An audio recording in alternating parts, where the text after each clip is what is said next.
Hello, y'all. How's it doing? How's it doing? How's it going? It is Tuesday, and that means it's time for the continued adventures of Star Fox and Star Fox Adventures. Yeah, okay, I'll feed you. That's okay. It's a week overdue. Me feeding you, Tricky. How you doing? Um, Tricky is now stuffed. Excellent.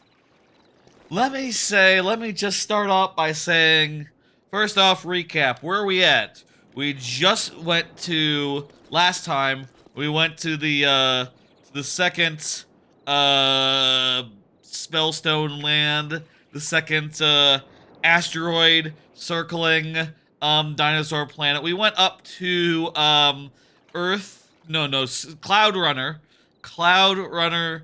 Fortress, and we got the spellstone. What was there was kind of uneventful, honestly. There was no boss fight, oddly enough.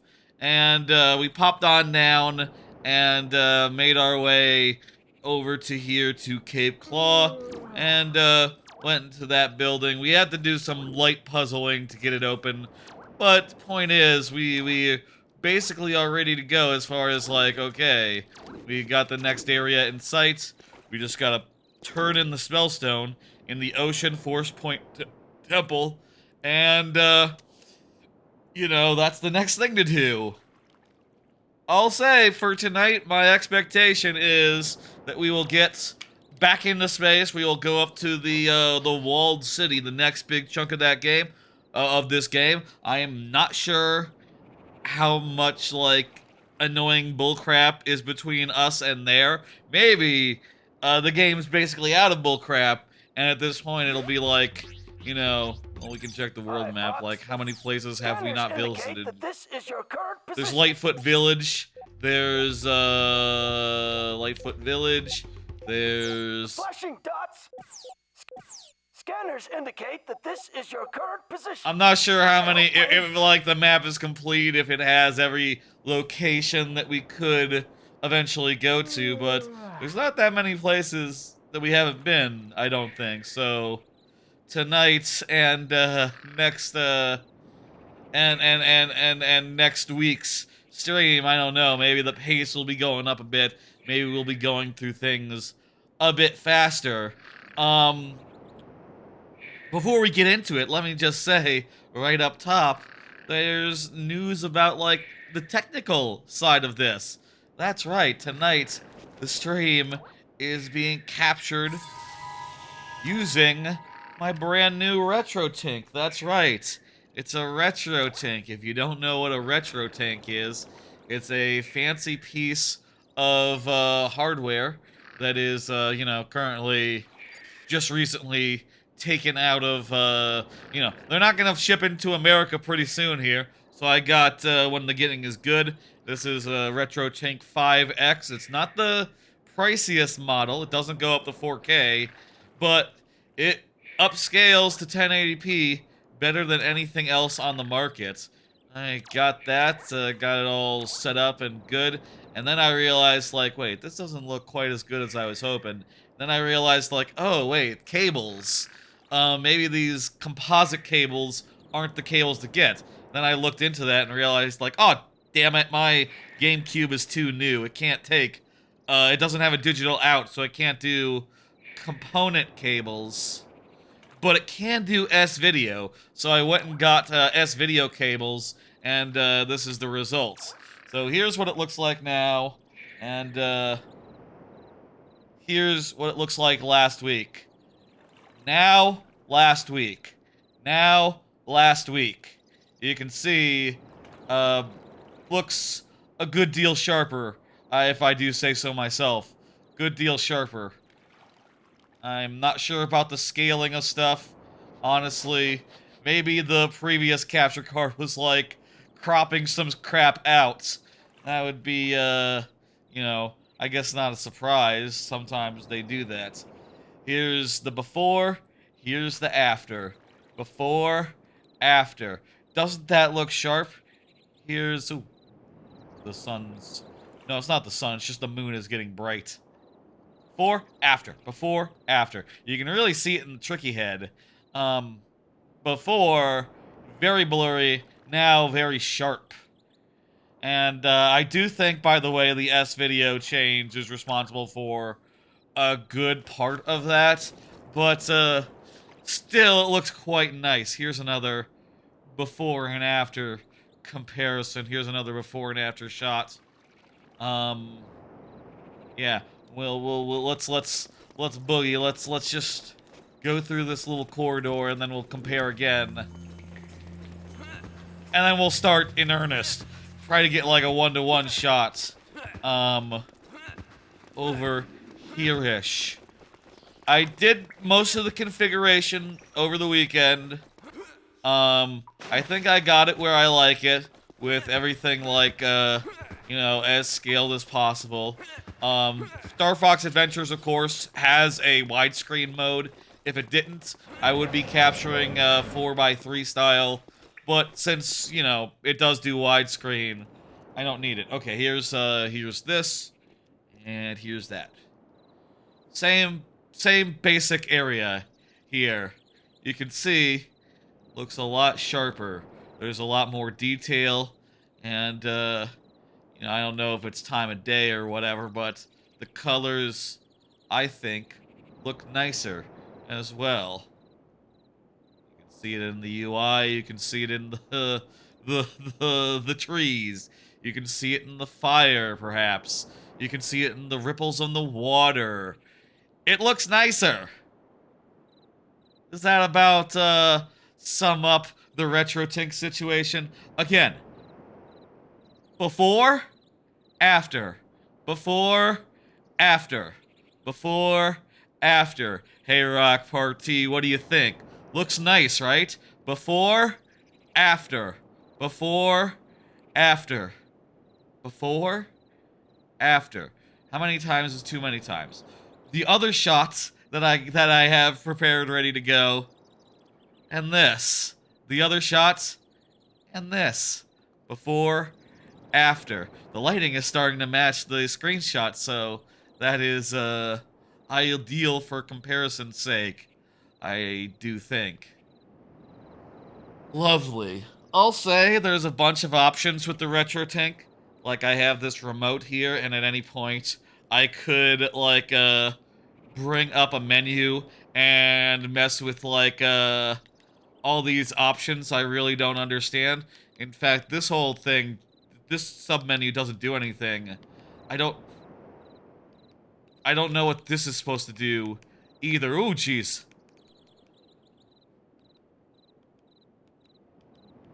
I'll say I don't know, like, what all these are supposed to do. I can make it blue only if I wanted. Maybe don't do that. I could turn on VRR. There's information as far as like the aspect ratio input. Using S-video again, or horizontal scaling. I've scaled it to basically fill the screen perfectly good. Rescaler. You can also, there's also like post-processing. You can add like scan lines if you want, if that's your thing. I don't know. What do you think? Scan lines? Scan lines? What do you reckon? Slot mask? I don't know about that. Grill? BVM? There's a bunch of stuff here that you can mess with. I'm just leaving all that off. I think I like it just, you know, looking as sharp as it can do. But, like, cool thing about this RetroTink is a lot of options. A lot of options for tweaking it. And, like, you know, I should play... I should find an excuse to play more GameCube games. You know, I don't have a copy of Animal Crossing for GameCube anymore. I should get a copy, and we'll poke in... I should, like, check out my old town or something. I should do a full playthrough of, like, Melee's event mode. I'm assuming, of course, Melee won't just be added to Switch 2 Online. It might be. That'd be cool. For Animal Crossing, even if they add it, you know, I gotta show off my old towns from 25 years ago. You know, I gotta get the legitimate hardware. I got the legitimate memory cards, which surely have not died in the interim, even though they're mostly just the only thing on their memory cards, and I don't insert them very often. It's I'm happy. Let's. How about we get going? Let's get going. That's enough. That's enough talk about the RetroTink and such. It is time now to start for real in earnest. This is the Force Point Temple for Ocean. The Ocean Force Point Temple. It's the first stop of tonight. Honestly, I'll say I'm not sure exactly 100% everything what we're doing here tonight. Like I said during the intro, like just recapping, I'm not sure how many more places that we have to go. There's like the LightFoot village, and then question mark? Maybe the game will have us like retrace our steps some and be like, oh, you gotta go back to Moon Pass and get another Krazoa spirit. You know, certainly when we get the third spellstone, we will have to go back to the Volcano Force Point Temple, which, you know, will be good. It'll be good to go back to that temple and go through the thing again. Let me say... Fuck you, dude. There we go. Let me say, I was feeling a little negative last week. Feeling quite negative as I was playing this game and, like, just sort of realizing how annoying most of the things the game asks you to do are, you know. From the start of last stream where we landed on the planet side, on the planet, and it was like, oh, these guys are so scared they can't manage without a nightlight. Oh no. You gotta go run around and set some nightlights up for them. Whoa, what the hell? Okay, that's just a little dramatic. It's fine, though. Just a little dramatic. Okay, I think this is like a map of where the safe ones are. No, maybe. Try the other side. No. It's costing us like 1/4 of a heart every time. So, not a big deal. I'll say I was feeling quite, somewhat negative. Let me just say, like, I have had time to think and had time to consider. You know, to be clear, like, I do stand by what I was saying last week, and sort of my feelings then was like, man, like, do I, like, put down a thing to make this switch? Oh, maybe I can make him stay. Maybe this isn't a use a box to weigh down the thing. This is a use tricky to weigh down the thing. Stay. So if this is what it's looking like, then the middle should be safe. No. I don't quite get it. I stand by what I was saying, which is basically like everything it's asking us to do is really annoying.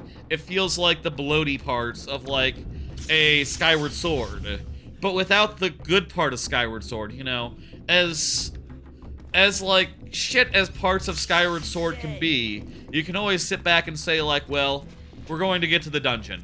We're gonna get to the dungeon, and it's gonna be like one of the best dungeons in the series. And this doesn't have that. The dungeons here are like, you know, I hardly can call them dungeons, is the basic, like, long and short of how I feel about them as dungeons. Which, you know, that's not great, is it? If, like... Here's my money. My money came over here to hang out with me. Great. That's not terribly great, is it? If, like, you can barely look at your dungeon and say like, is this a dungeon or is this just like a cave? Is this just like, you know, the bottom of the well from Majora's Mask where you talk to the Gibdos and do that whole crap? Is it basically on that level? You know, doesn't quite qualify as dungeon. Minish Cap, the like, the place where the tomb where you get the something or other. To me, that's not a dungeon. That doesn't count as a dungeon, and like, this game, kind of low-key, doesn't have dungeons. But I have thoughts. I have realized and sort of reflected and been like, you know, there are things about this game that are good. Okay, it wasn't just shoot the fucking thing. There are things about this game that are good, like, the music. I kind of think it's charming oftentimes when characters say things. It's funny every time when the Star Fox crew calls in and Fox is like visibly annoyed. I think that's funny. I think that's good. There's like a sense of humor and some writing that is pretty alright. And I think probably the thing that was probably its main claim to fame at the time, it is, for the Nintendo GameCube, a damn good looking game. You know, it is technically impressive at the time. I feel like it can be easy to overlook that and, you know, look at these flat environments and go like, well, they're just kind of flat temple things. But it's like, look, you got like fun arches, you got like weird transparency effects going on. What am I doing? Lefty here. Got yourself stuck again? Shows there are 3 switches waiting for your staff. I'm sorry. Waiting for your staff? Oh, they're just waiting for your staff. There's 3 switches, and they're just waiting for your staff. What is this, a fucking like, illicit advertisement? Is this a pop-up? Is this like singles in your area waiting for your staff? Staff capitalized, by the way. They want you to be sure, like, that's a proper noun. Your staff gets a capital S because it is, you know, that impressive. Obviously, when it's, like, retracted in your backpack, you know, in your pocket, it's you know, it doesn't look that big, you know, it's pretty small, but you take that motherfucker out, and boy howdy, it's a grower, you know? It gets big. Switches in your area, waiting for your staff. Just waiting for your staff. That's funny to me. Yeah, I don't know what I'm doing still, though. This puzzle, I don't get it. But that has amused me for the time being. Could it be something stupid like I got a ground pound or something? Not that. Could it be ice?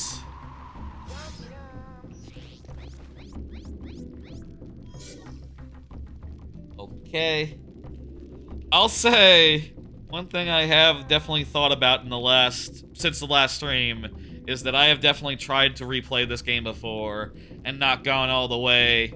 I kind of just thought it was probably moments like this where, you know, I got like turned around, lost, unsure what to do, and then just said, oh fuck it, I'll replay a different game. I also do think, after some, you know, consideration, like, probably also the last time I played it, I probably also was asking myself, is it worth it to continue? Or should I just, you know, play a different game? Like, it's not just that I didn't know what to do, I think, but also the inherent quality of it and the annoyingness of everything that it has to do. Ocean, Point, Temple. Let me pull up the phone here and let's Google walkthrough. Let's do this real fast, because I don't know what to do here. Rare Gamer? Sure, let's try raregamer.co.uk. I bet this is a good source. This is taking too long. Let's try, okay, there we go. It looks like it's going. There it goes, there it goes. This puzzle might be a bit tricky. Have Tricky stay on the switch to light it up, and you'll find electrical switches that you will stand on to get severely hurt. A lit light will refer to a safe spot. A safe spot! Oh! Get down, phone. Those are safe spots. I thought those were unsafe spots. Oh my god, that explains it. Also, there is some question of like, is it mirrored?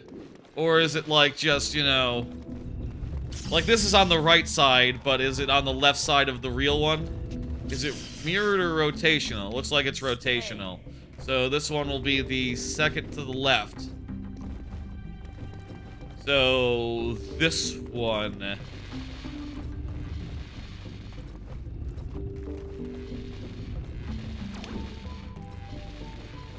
And then this, then these two. Okay, cool, great, we did it. Woo. Okay.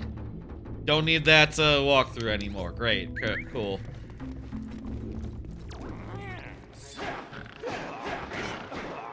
Let's kick this guy's ass. I'll say another thing that is, I think, lacking on this game, like the combat is like flashy and all, but it is just pretty repetitive, etc. Like there's not depth to it. Not to say like, you know, this was. I do think it was true what I was saying last week, which is like, yeah, well, this is kind of before, you know, combat was super deep, right? Like, you know, you think Zelda, you don't think exactly deep, you just think it's like, you know, like you...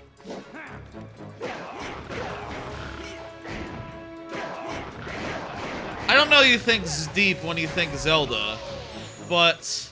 You know, it got the job done, and it had enough, like, variety and, like, nuance for, like, for it to all work. You know. I guess, like, the question would be, when did, like, light-heavy stuff start coming online with character action games? And, like, combo systems that were, like, more intricate. I don't know, but you mostly just mash the button and it's fine. Occasionally, you can use an item to, like, you know, bullshit kill, like, freeze a guy. That's cool, but, you know, not terribly, okay. Not terribly, like, It doesn't elevate it. You know, this is very much an unelevated game of just, like, flash and, all flash, no substance. You know?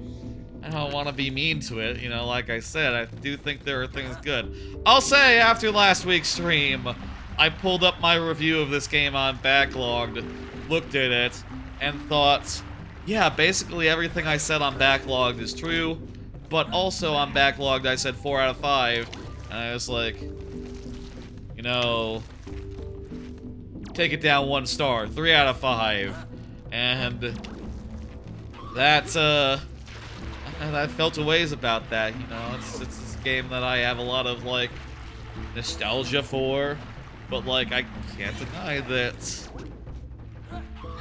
you know, a lot of it doesn't hold up super duper well, you know, and I want to be honest with reviews like that, you know, with, like, scores like that, you know, it's like, what do I think about game? Gotta be real about it.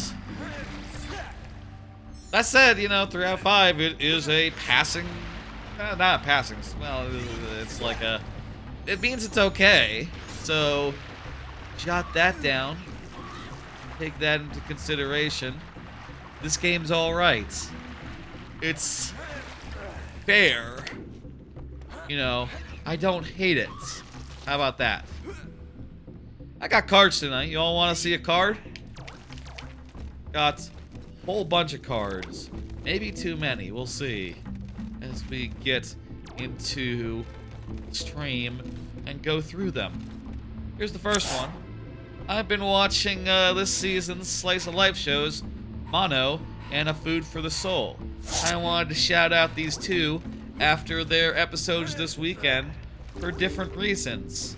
I'll say, as far as anime goes, typically I go into them without knowing a lot about, like, the pedigree, about, like, who's making them, who wrote them, what the manga source is, you know, that sort of thing.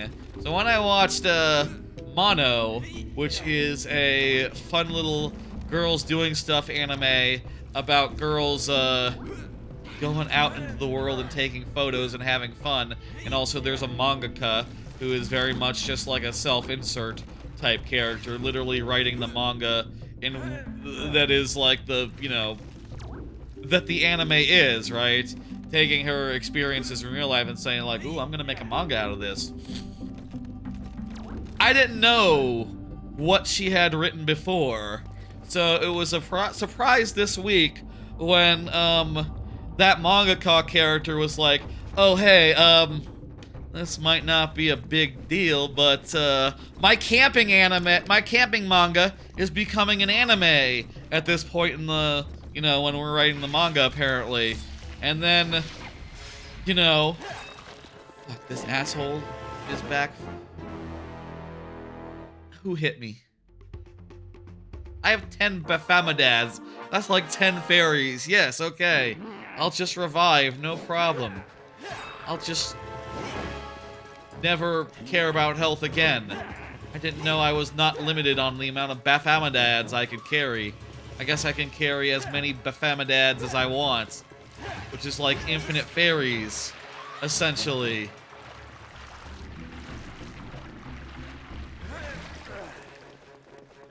So yeah, Mono. So Mono, it's written by the laid-back camp writer. The mangaka who wrote the Mono manga is the same one as who wrote Laid Back Camp. Famous anime, very popular, and you know, one of my favorites of all time. The last season was a little bit of drop as far as production values go, but you know, one of my favorite shows of all time, and god damn, I didn't realize that there was that connection. That definitely like puts Mono over and puts it up in my estimation. And also this last episode on over the weekend had like a bunch of cameos. They did like a tour of like the places that were in the Laid Back Camp manga and anime for like plot purposes, and had a good time doing it. And also there were a bunch of cameos from Laid Back Camp characters in the background. I'll also say Food for the Soul is great as well, and I learned... Can I use it? I learned this week that, oh, do I need to, like, shoot a thing? That beacon crap? Yes, I do, okay. I learned this week that Food for the Soul is written by the Non-Non-Biori writer, which I'll say Non-Non-Biori is like a solid 4 out of 5, 3 out of 5. It's like a, maybe upwards of a 5 out of 5. It's not my favorite show ever, but, you know, there's been like a couple seasons of it, so I guess, you know, I shouldn't speak to all seasons at once. But it's a fairly good show, and one that, you know, I think is a little mid compared to like my favorite shows of all time, but I would say that it's also a good pedigree in that show, which is about cute girls like hanging out, you know, undergrads. They're college students in this one, which is nice, and it's always refreshing when an anime is about undergrads rather than high schoolers, for some reasons. That's also really cozy, and this week on that show, they went to Mount Takao, which I have the pleasure of being able to go, like, as they were doing that, as they were going onto the chairlift gimmick, In Mount Cal, there's a chairlift that takes you like halfway up the mountain. It's pretty cool. Mount Cal is like the most busy like hiking spot in the world because it is like a couple hours outside of Tokyo, and it is very convenient for Tokyo residents. And you know, when I'm sort of driving it, as I've been there, I've done what they did, though I didn't know there were restaurants on the mountain. I've had a dango in 2018. I had one of those dangos or whatever. I didn't, not really my thing. I didn't love it, I guess, but it was okay. And last year I went up the chairlift, and that gimmick they do in the show where there's a photographer, that's real. Here's a photo of me on the chairlift going up the mountain. It was cool as hell. And if only I had realized what the dude was saying. He was saying like, you know, in a week, photos will be there. What he probably meant to say was, in a week, you have a week to get your photos. What I thought he meant was like, in a week time, the photos will go up. But I still have the physical photo that he handed me, even with that QR code. I was never able to use it.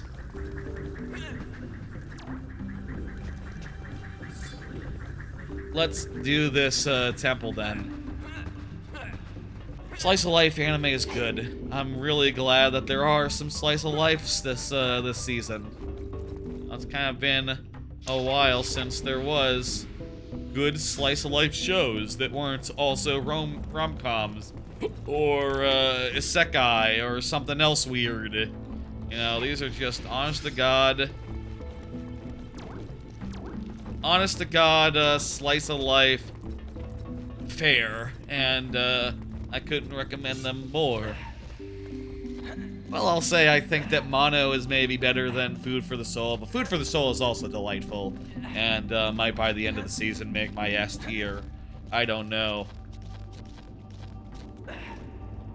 Them spending an episode just like saying like, yeah, this is by the way, laid back camp, pedigree, you know, that definitely like got me way more on board, way more positive on that show than I was before.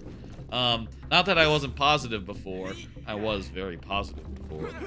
But like now I'm here going like, oh, you know what? Also, maybe it's one of the best shows of the season. I mean, come on, it's laid back camp developer, writer, mangaka. I don't know about the production staff. I can't speak to that. What's the deal here? There's this exit. There's this area over here with a door. It kind of looked like that was like a maze or like a key or like a sort of supposed to show you like where to go, but didn't really understand what I was looking at there. This does look really sharp, doesn't it? Glad I got that RetroTink, and I only wish I had gotten it like a little earlier, so more GameCube playthroughs that I've done could have been nicer looking. You know, like I did Hit and Run, like Simpsons Hit and Run last month, like a month or two ago. Like start of March, right? Like 2 months ago now, pretty much, and like, does occur to me like, dang, if I had just pulled the trigger a little earlier, Hit and Run would have looked sick. And, you know, the earlier streams of this would have also looked sick. Wanted this to arrive by last week, but it took until like 2 days after last week's Tuesday stream to arrive. Whatever. I'll also say I realized that the Wii U can use, like, the Wii's SD cables. So, like, I got some component cables that are Wii component cables, and I figure that I'll just, like, try using those for the Wii U to do the Wii stuff, so that I can, you know, use the RetroTink for, you know, the Galaxy 2. which I'll be playing on the Wii U. You think it's worth doing the RetroTink rather than just the default upscale that like the Wii U does? Maybe it's needless. Maybe it's better just like, I mean, the Wii U is upscaling as well, right? They're both upscaling. So maybe it doesn't make a difference. Maybe it's upscaling in a different way, like software-based, such that you'd want to do it the other way. I really don't know. If anyone does know, let me know. Let me know in chat, let me know in comments. Tell me how to use my RetroTink and when the best time would be to get value out of it. Maybe I should dig up my SNES that's in the closets. I could play games that are already on SNES Online, such as Donkey Kong Country and Donkey Kong Country 2, Donkey Kong Country 3. I got all those and more.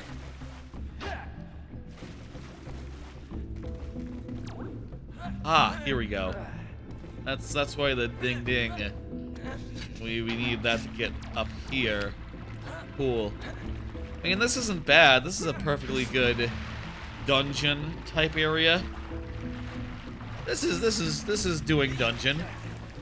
And there's 3 switches that are waiting for my staff, as we discussed earlier. They're ready for me. They're Randy. They're horny for staff. They're horny for Fox's staff. They're waiting for my staff.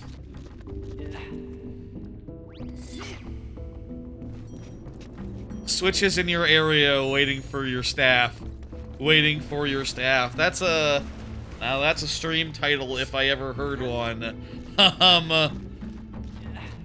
Sure. Put a thumbnail that makes it clear that we're going to the walled city and that'd be fine. That's like the main event. That's like as far into the game as we're getting probably tonight. Oh no. That's fun. Are these the switches in my area? I pictured like switches that I put my staff in rather than switches that I like, you know, spewed for staff fire at. You know, however they want to receive my staff, you know, I'm fine with that. There's 4 of them. These are not the switches in my area.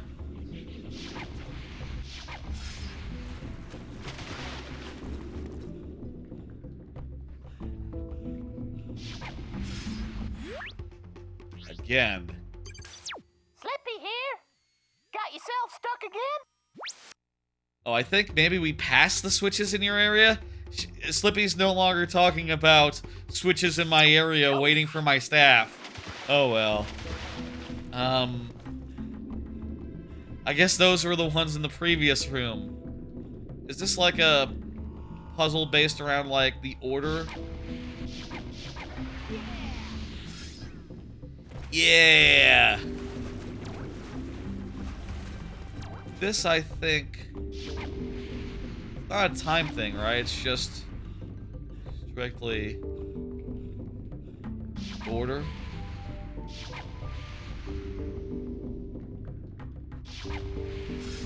I'm glad that this style of aiming, where you just like tilt the stick slightly, is dead. Now, this isn't a Star Fox Adventure things. Plenty of games in this era did it like this. Though this is totally erased. This is, I'm noticing that the older ones turned back red while the newer ones stayed green.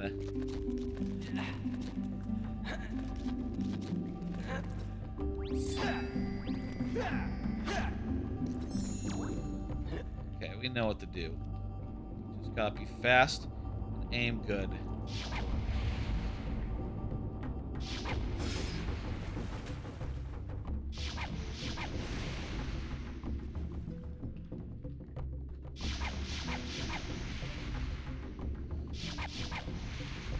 Okay, there we go.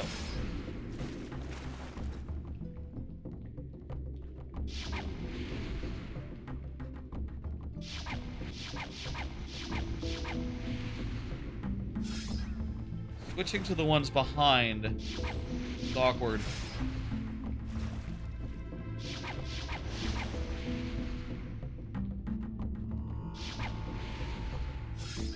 Wait, that should be all of them. They should all be green. We're all green.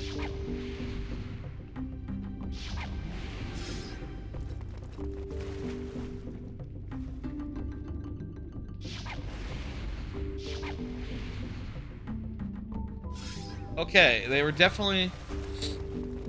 I definitely made them all green. So, what gives? What do you think gives? What does Slippy say? Hi, Fox. It's Slippy. Seems like you need some help. Try shooting the targets below them. I tried that, dipshit. You'll reach a block that has to be blasted through a maze? What? This will lead you to the spellstone warp pad. A block that has to be blasted.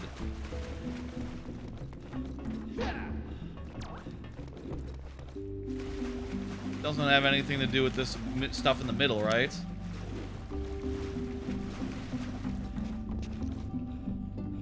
Okay, let's have a look at the walkthrough again.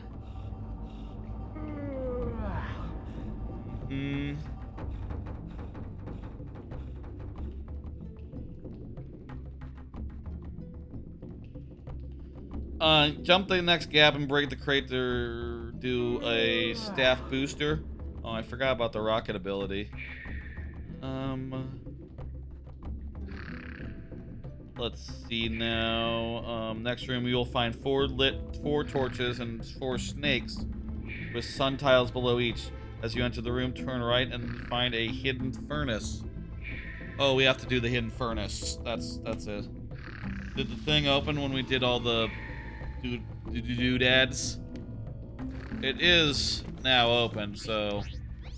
Or maybe it was open the whole time. Wake up! You're on call. Be kind to your pets. Mario Sunshine warning. Don't do that. But, no. We don't have time for everyone to sleep every 2 minutes. Every 3 minutes. You know, we gotta do like a Elder Scrolls game and have them just like, you know, wake up to do fucking cock. Wake up to do their puzzle. You know, in an Elder Scrolls game, they'll often be like sleeping. You know, sometimes people are sleeping. And then you'll just be like, wake up and talk to me. And they'll be like, okay, I'll wake up and I'll talk to you.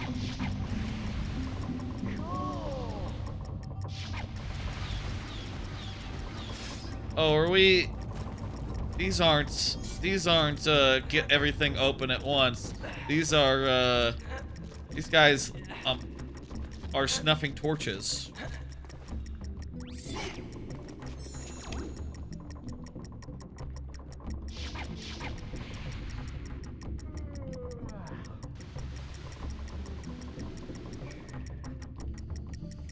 Motherfucker.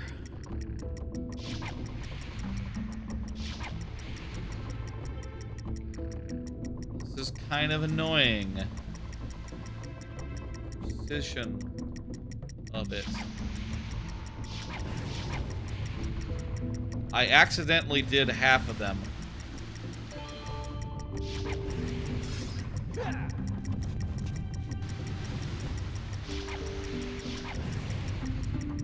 Last one, though. Little difficult. There we go.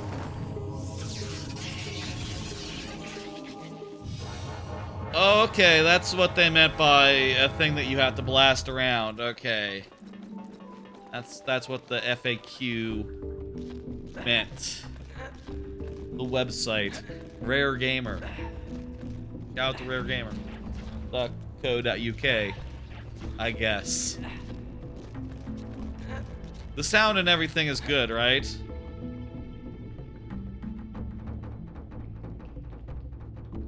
It's probably more than fine. More than fine.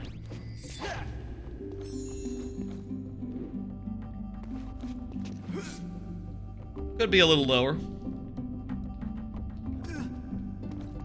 And then again, the music is good. So, what the hell, right?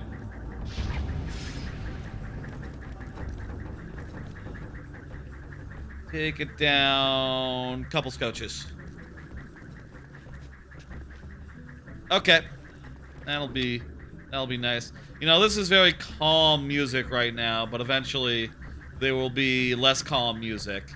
You know, at which point we'll want, you know, something a little more balanced, I guess, volume-wise.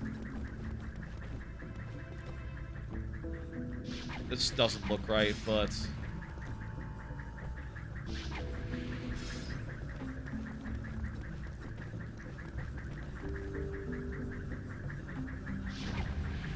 What?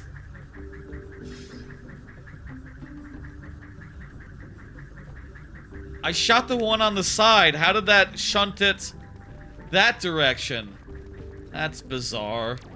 That's not right. Actually, that might be what we need. Why did it go through the fucking... This puzzle doesn't, compute. This puzzle ain't quite right. I don't know. This ain't quite right. I need more juice. Another card. Been watching and listening to this season's OPs and EDs. I am often listening to the anime music from, you know, the latest season. And that is no exception this season. Very good season as far as anime OPs go. If I had to shout out any particular things, you know, I'd say, like, well, one, those two Slice of Life, you know, that I mentioned earlier, Mono and Food for the Soul, both have excellent OPs and EDs with some cute animation and good vibes. I would also specifically call out Witch Watch as having just, like, maybe the best OP of the season as far as animation goes. Okay, you can't touch the walls, the outer walls. Outer walls are no good. I would shout out Witch Watch as having, like, maybe the best, definitely the best animation of the season, as far as just, like, so many dumb-ass little ideas, just, like, one after another after another. I think it's, kind of amazing how much they stuffed into that, OP. I think, it's really cool. You know, it's just like shot after shot after shot of, like, magic gone wrong, dumb bullshit, and, you know, the characters who are idiots acting like idiots, and the character who is, you know, a little bit serious acting like, himself, and it's very funny. There's a shot of the witch just, like, acting surprised, and then immediately, like, you know, going into tee-hee, that whole business, that whole gimmick that she does.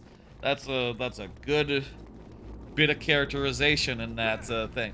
That's exactly what she does in the show. She's just always apologizing for causing some stupid bullshit to happen. It's fun. Also, seems like there's a lot of promising characters shown in that OP, which I always like to see. Also, as far as other ones go, I would say, of course, let me just say I don't check out anything that I'm not watching, so anything that I'm not watching is off the table.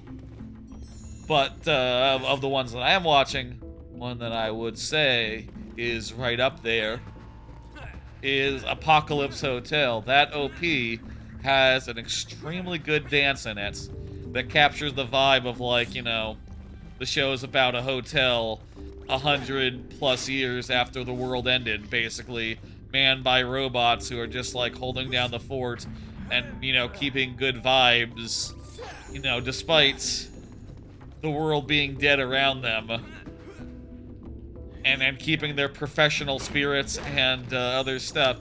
It's so happy and joyous, that OP.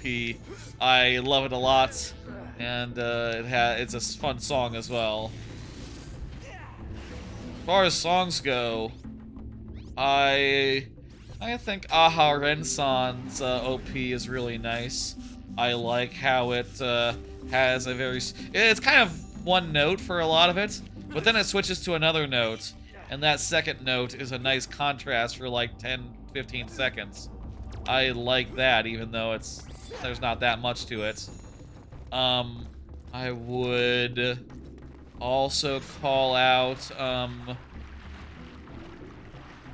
Fire Force's new ED has a really good, like, is beautiful look at, one, and two, is just really good musically as well.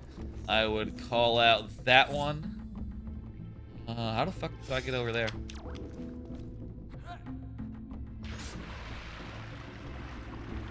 Is that what opened? I would call out that. Let me see. What else for openings, endings has been extraordinarily good this season? There's parts of many openings that I think are cool, you know? Some openings just have, like, a moment that really stands out to me.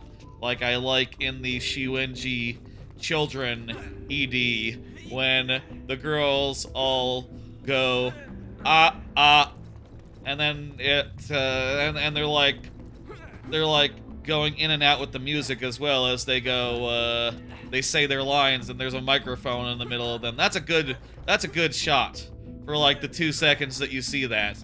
Like, someone should make that into a GIF that you can look at for longer periods of time. Maybe here we go. Sword of the Demon Hunter. That has a really good opening. Vigilantes has some really cute stuff with Pop Step in it that's great. And the song's pretty good as well. Go Go Loser Ranger continues to, you know, from the first season. The first season had some good dances in it with the loser rangers in question.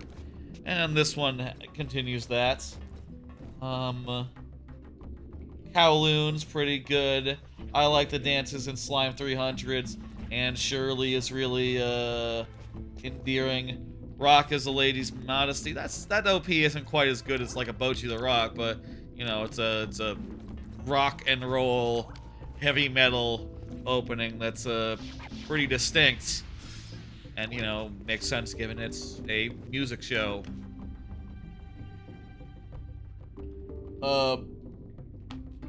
I like Catch Me at the Ballpark's ED well enough. That one's pretty good. And Mobile Suit Gundam has a good ED as well. Good ED, good OP, whole 9. But you know, what can you expect? That's just goes with the thing. The Ninja Assassin OP is really good. I mean, I guess the thing is, like, there's so many, you know. I have started, like, you know, I got a playlist on my phone now, so as I'm working, it's just very easy to just go like, okay, shuffle these 60 songs, let's go. God, do I need to jump over to that thing in the middle? Or is that where I came from? No, I came from this warp doodle. I need to maybe jump over to the other one. Just not sure if I can make that jump. Real good OPs and EDs as usual. Definitely, like, some of them are best with the visuals, you know. Like, I listening to the Witch Watch OP is just, you know, I find myself going like, this is nice and all, but, oh, I see. This will be the one of the switches waiting for my staff, maybe. I think that's one of the switches waiting for my staff. Who could say, though?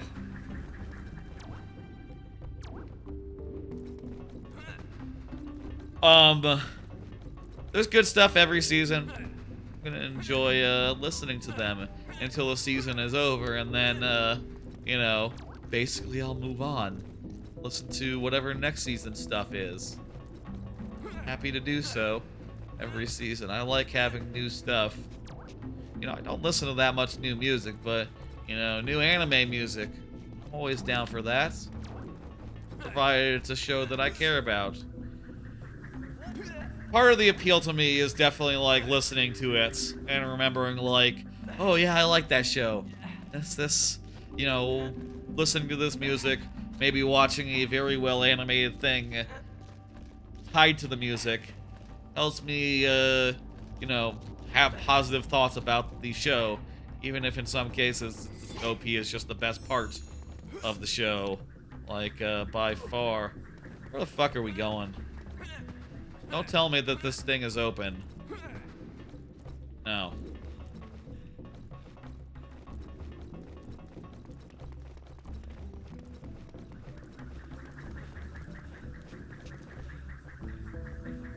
Rare Gamer, what do you got?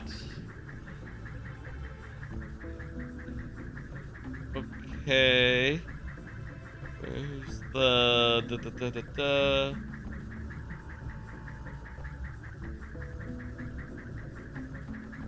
Once a staff rocket booster will appear on the thing, you will be able to find the booster, get to the next level. Color, flame. I think we need another switch in our area. I think we've only hit 2 of them so far. Either that or we didn't properly hit it. I'm not, Oh, wait, totally. It extended the platform. Okay, we're good. We got it. I think we've hit the switches in our area. You know, we waiting for our staff. They are satisfied by their, you know, their staffing. Getting staffed. That's not what that... That's not what staffed means. Staffed means, like, having staff, as in having employees. The opposites of employed, you know, for, like, a business. Having employees. In other words. Cool, very good. Let's, turn in the spellstone and get out of here. Cool, great. I saw in the thing, where we're going next. Apparently it's LightFoot village time before we go back to the town, which is about what I was expecting. LightFoot village is the one place we haven't been. And, you know, I think, like, the spellkeeper in this case is just Tricky's ma. So, like, we don't need to go nowhere. ThornTail Hollow is where we need to go for the last keeper. Maybe we need to find a move to, like, unlock a door or something. But, like, that's not a problem, you know. That'll be easy. Have we been going a whole hour on this first temple bit? Damn. There was some amount of starting soon, I guess. But, I guess that took a bit. Hope that They helps you, Fox. can't even gin up a reason why Peppy we would here. need to go somewhere. Display. The scanners indicate that this is your... Keep going. Okay, they're saying go home, which, yeah, but more materially, we know we're gonna have to stop at the one place we haven't been on the way. You know, we're not gonna be able to go direct, quite. The temple is closed to us. Let's leave. Ooh, good temple, good temple. That was, probably the most temple that we've seen so far. And, like, no, I didn't hate it. That was the most, like, almost qualifies as a temple, you know? If I compared it to a Zelda temple, I would say, like, yeah, that's basically on the level of the child dungeons in Ocarina. You know, they're a little weak as far as like dungeons go, but you know, for the first ones of the game, like, yeah, sure, start us up slow, get into the groove before you hit us with something like relatively serious. You know, looking back, I'll say Dark Ice Mines, like the mine part of Dark Ice Mines, that was an okay part of that, an okay dungeon. I would actually put that above the Ocean Point Temple. Like, I would put that, like, somewhere between Child Dungeon and, like, bye, fella. And, you know, what's the worst dungeon in Ocarina of Time? They're all really good. They're all pretty good, at least. You can say things about the Water Temple, but I'll say, having played Ocarina enough to know Water Temple by heart. For me, Water Temple is never the thing that I've had trouble with in Ocarina. I don't like the stealth. I don't like stealthing with the Gerudo. That's my least favorite part of Ocarina. Like, the Water Temple, you know, I know where to go. I know what to do. And I know more or less how to not waste, cycles going around the horn. It's down here. Probably should be grabbing all these, like, electrical things, so that hopefully... I don't know how many things we need to go to the next world, but we'll need to have a good number of them. We also might need to spend some money. Well, I can only have 15 of those sons of bitches, so I don't need to get more than that.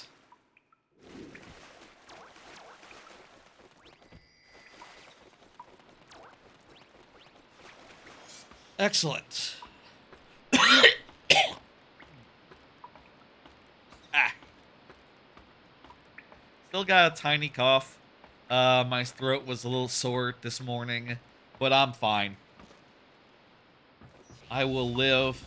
I will, get through. This stream will be perfectly good. Perfectly manageable. No problems at all. That's not it. Could use some more sleep, I don't know. I've been sleeping weird. I've been, like, going to sleep, like, I've been taking naps after work. You know, I mentioned on the day before GameStop, pre-orders. Before pre-orders, I did that.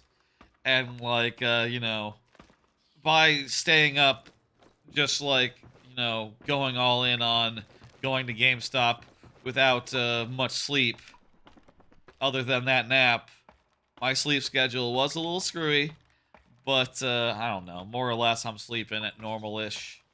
That's not true. I'm sleeping after work again. That's how I've been doing recently. And that's nice and all. You know, it's kind of nice to just, like... It's weird, like, just, like, collapsing as soon as I get home, basically. And then, like... Yesterday, I woke up at, like, 7:30. And was like, what? 7:30? I didn't set an alarm! And then realizing, like, wait, PM. PM, that's right. I have not had a day at home yet. And I, you know, did a bunch of stuff. And then went to bed way too late after getting, like, a couple hours of sleep, like, right away. I should really get that more in line. Hey, we're at LightFoot Village. I don't want to alarm you, but we do know that, something's gonna happen as we're passing through. And here it is!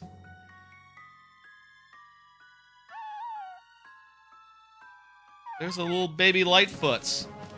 And, apparently that's the distraction. To distract us.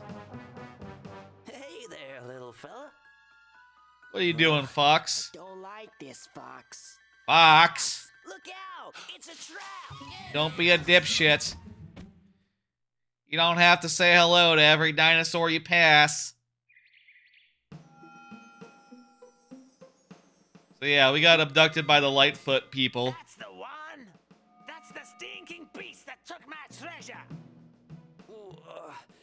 Right, they're idiots. That's their gimmick. Right now. I am Chief LightFoot, and we don't like thieves. Thief? What are you talking about? You take our treasure and give it to the stinking shopclaws. Yeah, tell him, Chief. No, I put it in the thing. I used it to open a door. Your treasure? You gave it to me. Let me show you what That's also true. thieves. Use the flame command at the right time, and I'll help you get out of here. What is this?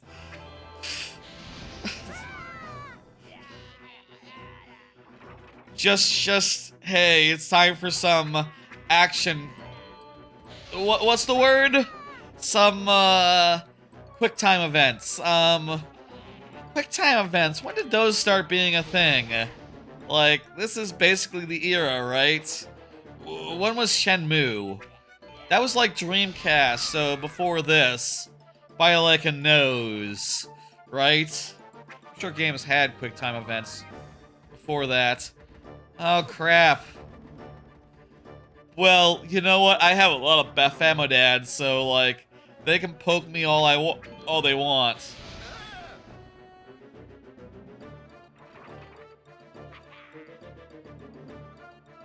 This is very silly, as mini games go.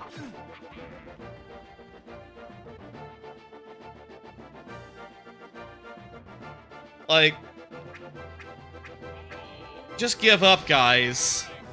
You can just give up whenever you want. You're not gonna get through all my health.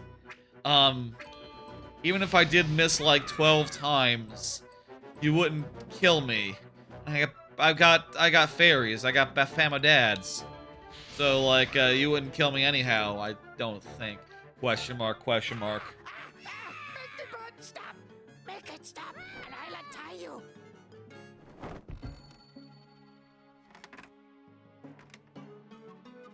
Okay. Thanks for helping our queen, Fox. I'm glad I could return the favor. I don't think I knew that those guys breathe fire. How did we go through their whole fortress and not know that they fucking breathe fire? How did the Sharpclaw beat them? They breathe fire and fly. Wait. How did they subjugate the whole fortress? I mean, I guess they lifted it up into space. That was pretty distracting, pretty annoying. Breathing fire seems like an important ability to, like, just be learning about now. I guess. I don't know. So what are we doing now? Hi, Fox. It's Slippy. Seems like you need some help. Hey, Fox, maybe there's a Krazoa spirits? I don't know. Do whatever, I guess. Okay, yeah, right, Krazoa spirits. We've gotten, like, one of them so far, and we need to get, like, 4 more by the end of the game. So, yeah, that's gonna be maybe, like, a majority of the bullshits from here on out. It's just like, oh, we gotta go capture a Krazoa and turn it in.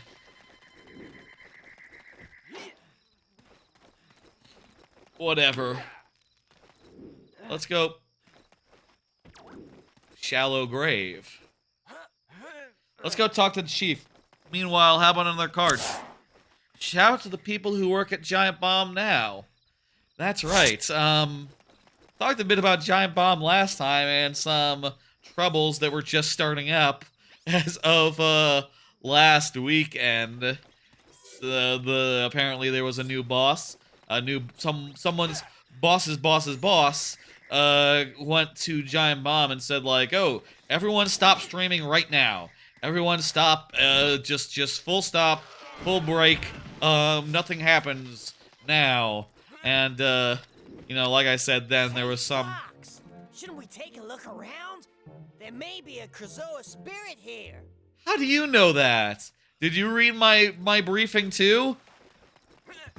Why would you even guess that? Are you going around everywhere saying like, Fox, there might be a Krazoa spirit. Maybe we should hang around and not leave.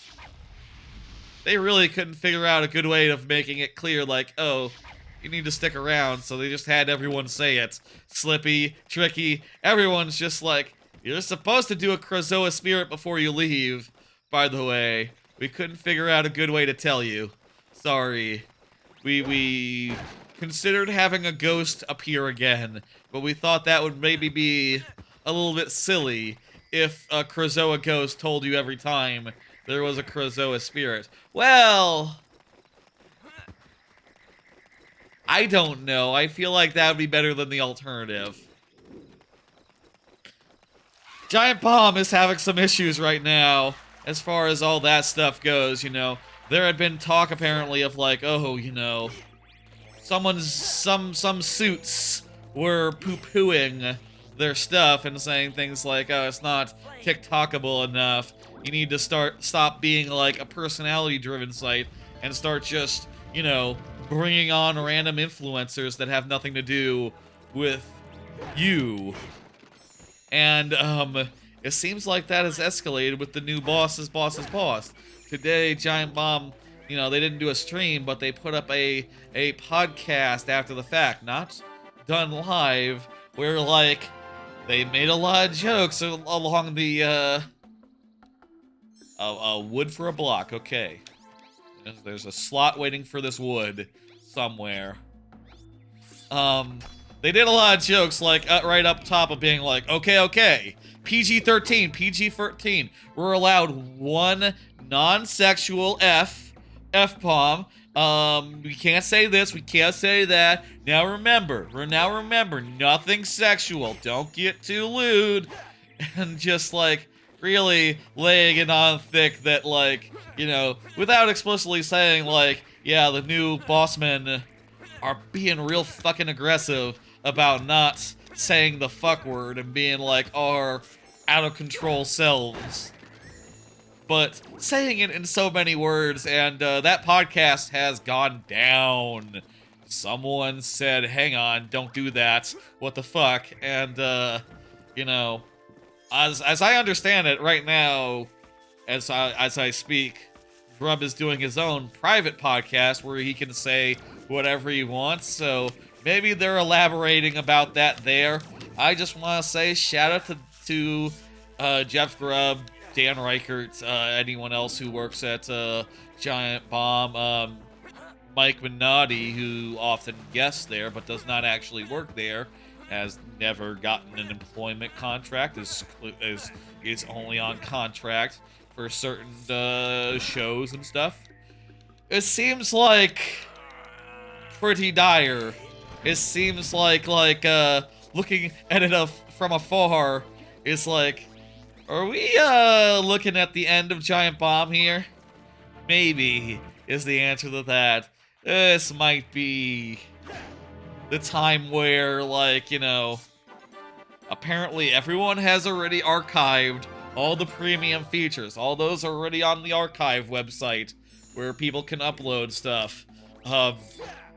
Hopefully all their content is available on archive and outside the hands of, like, whatever fucking skeleton crew is left. Or whatever fucking... whoever is gonna keep the thing alive. I don't know. Best case, what happened to GameBeat like a week ago, going independent. Best case, Fandom. Oh, and by the way, they're a fandom outlet. They're owned by Fandom. That's the corporation that is giving them so much grief right now. Fandom, known for their crappy wikis that are full of ads. Full of fucking terrible, horrible advertisements. To the point where the sites are basically unusable. It looks kind of like the end of things, and God, it's like, what the fuck's gonna happen? Are they gonna go independent and like rid themselves and get away? Or is it just like you know, start a new website time? I'll say they are big enough and popular enough where it's like, you know, you look at it on paper and go like, yeah, just start a new website. Do it. One thing I realize now as I talk about it, just like in passing, is that like I've had a bunch of like games lists on like giantbomb.com, right? And when the Phantoms thing started, I started like getting them all off Giant Bomb and rewriting them on Backlogged. And since like Giant Bomb seemed to stabilize after that, I was very much like, oh, okay, I can just like chill for a bit. I don't need to like rush to get everything off of Giant Bomb. But it kind of looks like now I need to reignite that effort. And like, you know, I had rewritten all the reviews up to 2018. And then I stopped, and I haven't done any in like 2 years. I'm 3 years, jeez. I need to get back the fuck on that and maybe get everything worth saving off Giant Bomb website, because I don't know if Giant Bomb website will be around in a year. Like, certainly the people who own it don't give a fuck. Which is, always a good sign when your corporate overlords, when corporate overlords just don't understand the properties which they own. I mean, I'll say, I think I said this last week, but I do think on some level, executives are at a disadvantage, right? I mean, at a disadvantage maybe is giving them too much credit.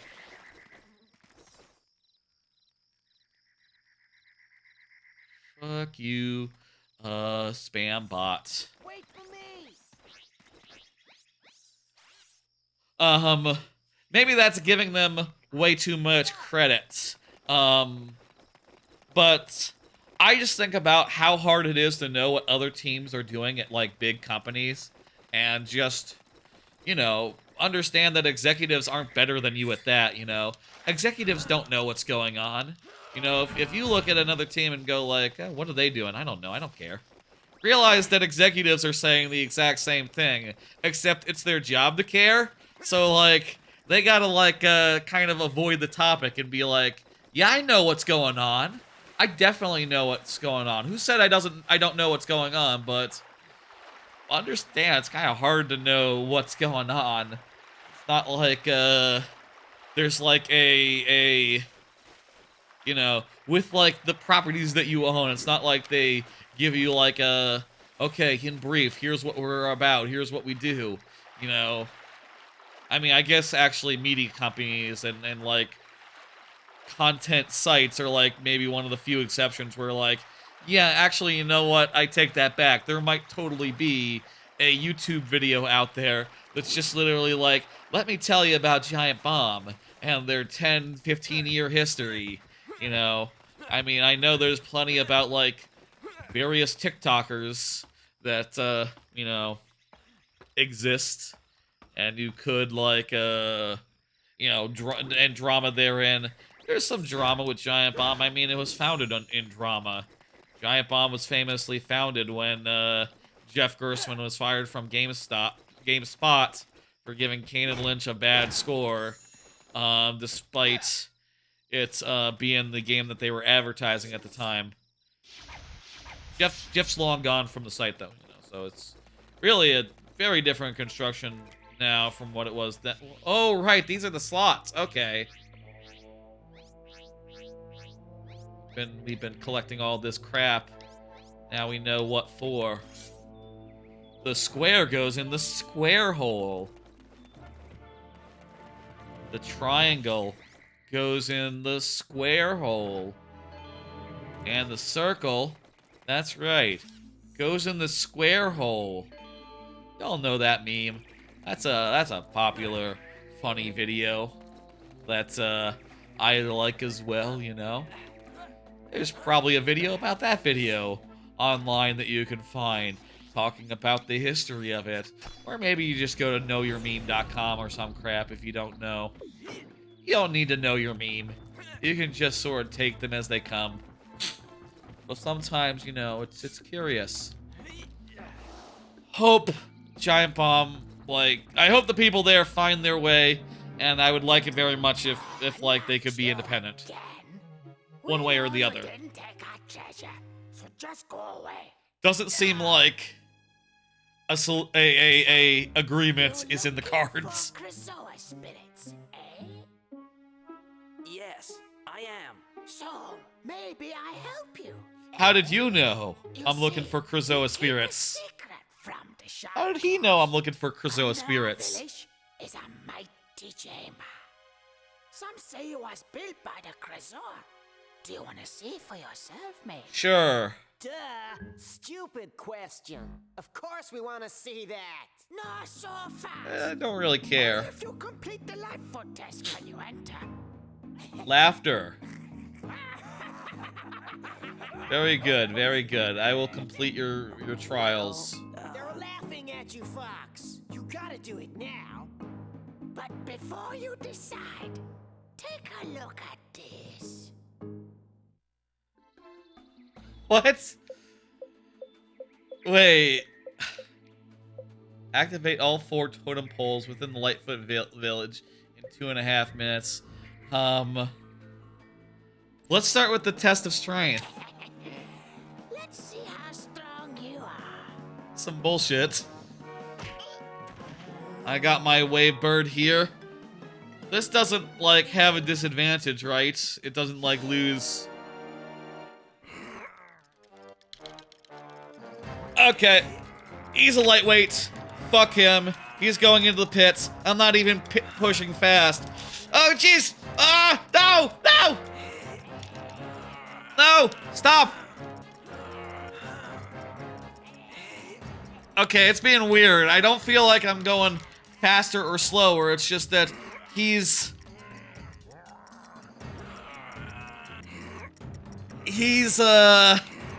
pushing me back. Just like, as if to get some drama. Okay, come on. Come on, just go into the hole. This button is not the most mashable A button in the world, let me say.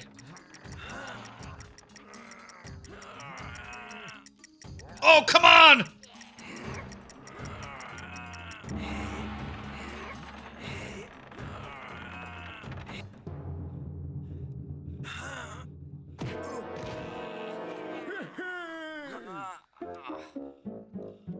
Pathetic.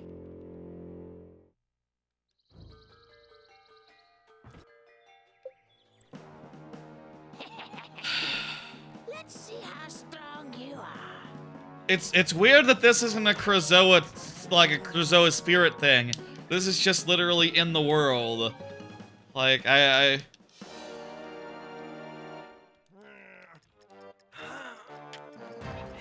can't just be like, hey, Cricky, light that thing on fire. There we go, fuck him.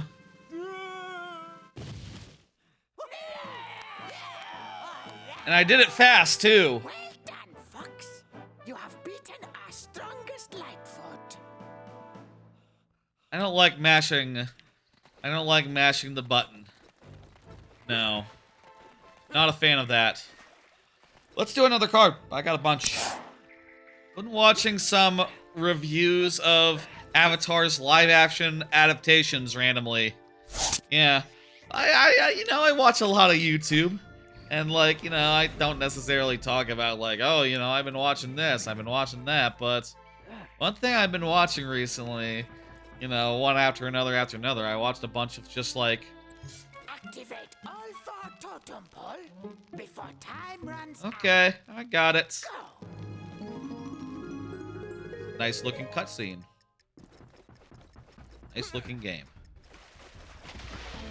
I'll say I don't know where all those are, so I'll have to find them, I guess. 4 totem poles are waiting for our staff, by the way, if you're wondering. Let's bring it back to that again. watched all those videos of media criticisms of like you know, both the original movie, which is abysmal apparently, and the Netflix show, which is more mediocre from what like you know, a couple of YouTubers were saying about that, which is interesting to me. I've not seen either of them, to be clear, but honestly, I kind of like. I thought that would be one of them, really. I think I like more than actual, like, sometimes watching actual media, just like consuming the criticism. You know, just give me a well put together critique of a show or movie, and I'll be a happy camper. I think there's the second one, and I'm a happy camper. Whereas, like, if you did the same, if I just was showing the movie, I would probably, or the show, I would just say like, ah, this is 8 hours long, you know, in total. That's just, I could be watching the actual show. Whereas you show me like a 4-hour YouTube video getting into detail about why it's lacking, and I'm like, ooh boy, oh baby, I wanna watch this, and then I wanna watch another one actually.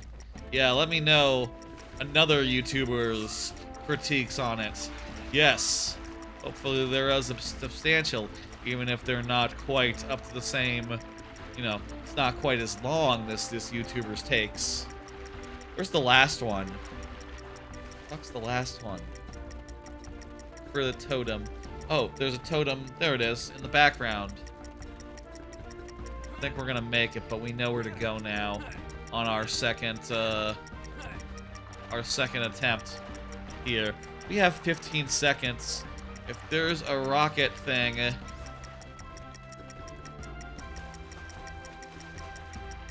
no. How the fuck do you get up there?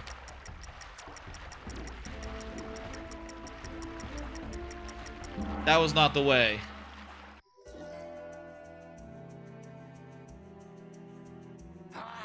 You have failed the test. Dang it. Sad fox. Let's do that again. Tracking test.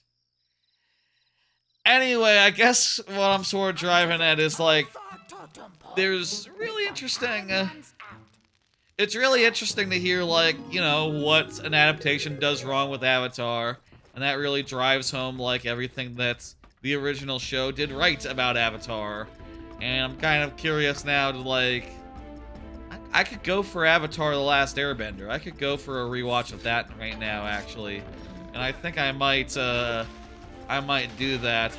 You know, I after Simpsons, I started rewatching Kill la Kill, but with all the new shows, I sort of ended up getting sidetracked on that. I should really finish off the last arc of Kill la Kill, and you know, go from there. There we go. I should finish that off, and I will do in the near future, and then maybe I'll watch Avatar: The Last Airbender as the next thing to watch, and then Korra after that. Two damn good shows. I'll say I was always more into Korra myself. You know, just you know, I don't want to say just because it was more serious from the start, but I really feel like Korra has much more of the feel of like prestige television. You know, insofar as just like every episode of Korra, the stakes are changing, and there's new like stuff going on. There's like it's like an episode of Breaking Bad where it's like at the start of an episode you have no idea what the stakes will be by the end of the episode, right? Like things change that much every episode, whereas like Avatar first show is more just like, yeah, we're walking, which is fine, and it works really well, and eventually it gets to some really good bits, but it's you know, takes a while to hit its stride, and you know, it's good for it, you know, it's good when it does, but it's just slow is all. How the fuck do you get over there?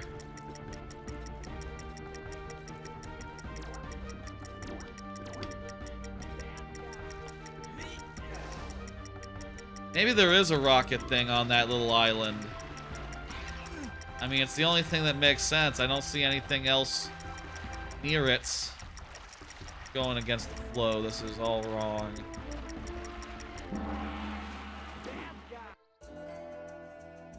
You have failed the test. I know. You have failed the test. Avatar's real good. I'm gonna watch that, I think. As soon as I finish watching, like, other things that were supposed to be on my plate as things to watch. It's nice when I have a show to watch because then I don't have to constantly be finding new videos to watch. You know, I can just stay the course. I'm sure most people feel that way. Also, it helps, you know, to have streamers that you watch, content creators that you watch, and I do. But, you know, I often just feel like I need something to fill the next 20 minutes with noise in the background, and I, you know, just need something right now. It doesn't need to be something I need to pay full attention to. It just needs to be on. And a good show that I really enjoy is like Optimal for that. Looks wrong. It's not the place.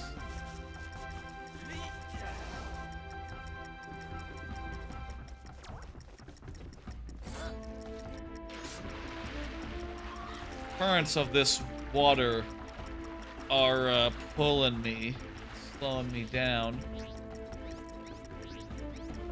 Whatever.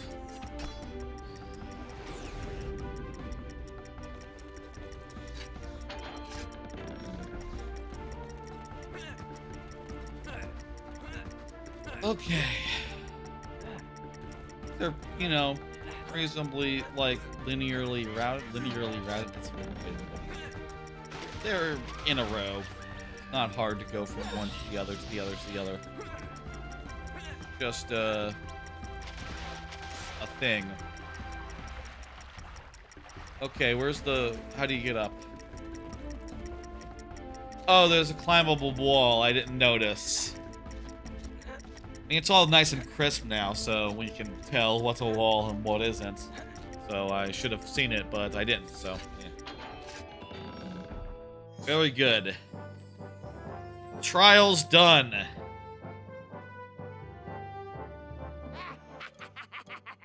Well done, Fox. You have completed the tracking test. Very good.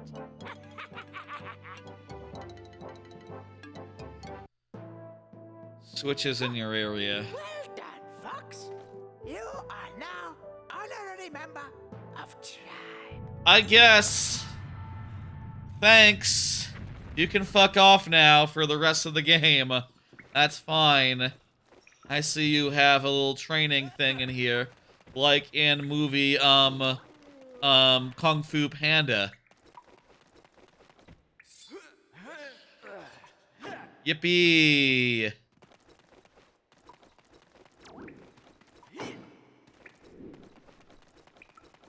Oh, okay. Now what?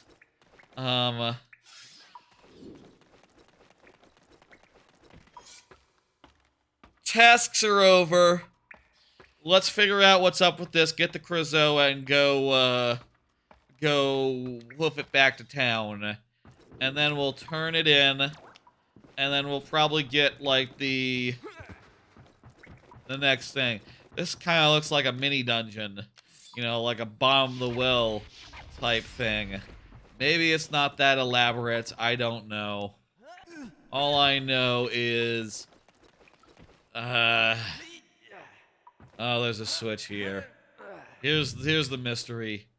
Find the switch. Step on the switch.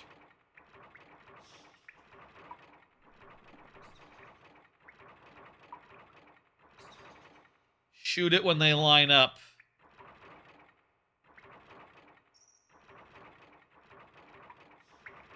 When does...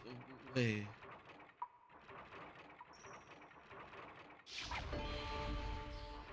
Oh, that's lined up. Okay. The colors are weirdly different. It's hard to tell when they're supposed to be. Maybe if I just line it up when they're facing me, and they have the colors. The fins are in the right spot.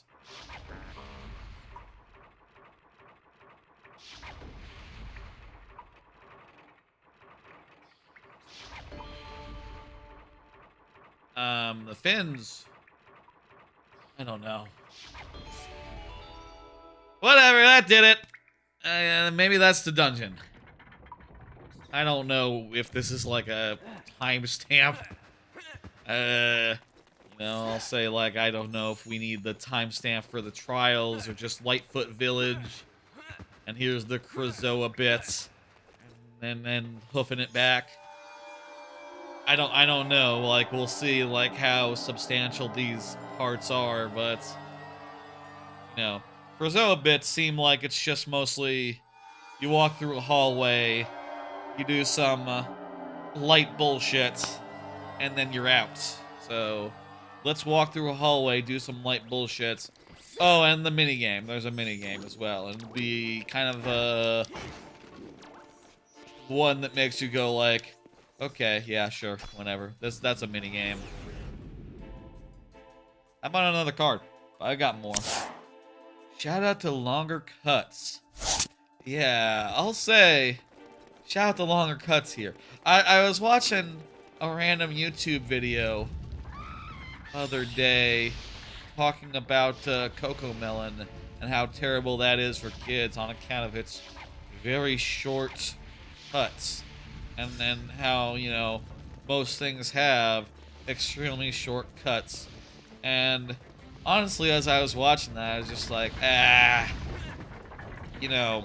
first off, I wasn't like super impressed by that video. I feel like, I don't know if this was like the main video from which people like started talking shit about CoComelon, but like, as I'm watching it, I'm just like, yeah, you're just telling me that it has very short cuts and that like it's cracked to baby as far as like what parents have observed. Like I feel like there are much more substantial arguments to be made, but I guess like it is just like looking at the statistics and observing some babies looking at CoComelon, like all you need to do as far as like substantial media criticism of like a thing intended for toddlers that you need to do. I don't know, but like anyway, I was watching that. I was like, I feel like what I want to watch right now is some long ass shit. In particular, I thought of the famous scene in Goodfellas, the Coco Cabana scene, where it's all one connected shot, and it's all just like really well directed, beautifully put together, tells a story just perfectly. That's a hell of a scene. Shout out to Goodfellas. I think if there's any movie that I would say is perfect, like my favorite ever, I would probably say Goodfellas is right up there. I love Goodfellas. It's just good scene after good scene after good scene after good scene. My God. Like, that's just one of many, And that's why it's a movie. It's not just a scene. Kids today, they should learn about movies. Movies, they were good. And don't throw your popcorn in the movie theater. That's silly. Don't make a mess for the theater guy to clean up. That's his job, but you don't have to make it terrible. Oh, this is a balance minigame. This is Tony Hawk. This is the test of fear. I remember this one. I thought this was like the last one, where and eventually like you see General Scales in this, and he's like, "Oh, I'm gonna get you," and you see that and you go like, "Okay, well, I'm glad that this isn't the last time we're seeing General Scales, haha." I think maybe there's something else later on that's sort of more like that. Oh, come on. It just veered off to the side. Oh my... Do we have to go through all those fucking rooms again?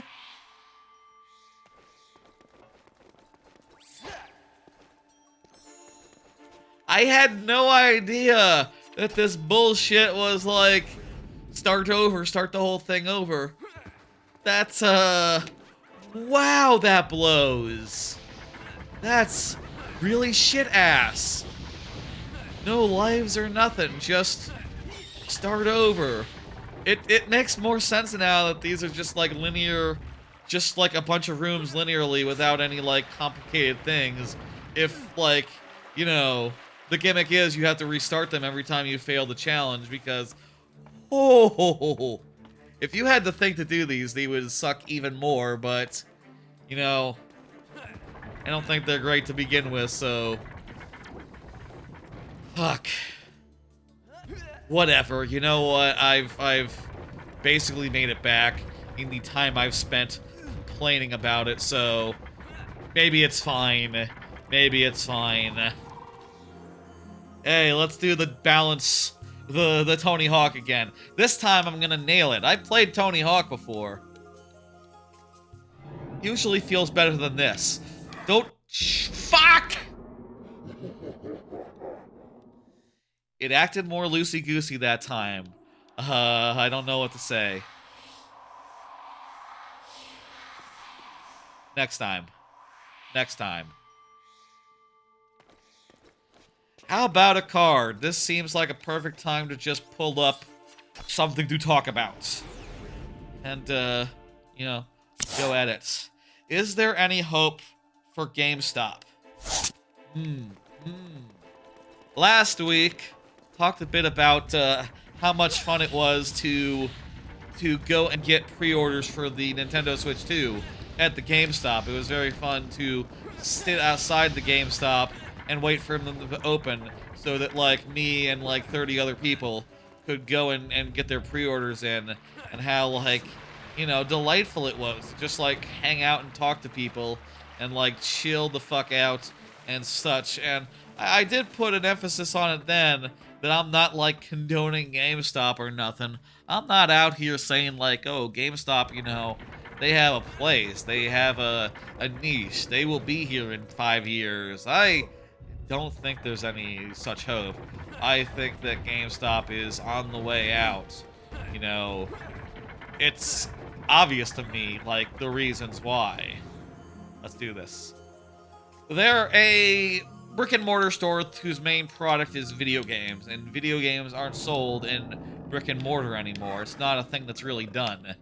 You know, more and more, their 25% off the top is going directly to Nintendo, Microsoft, Sony, and, you know, obviously Valve has been collecting their due for ages and ages.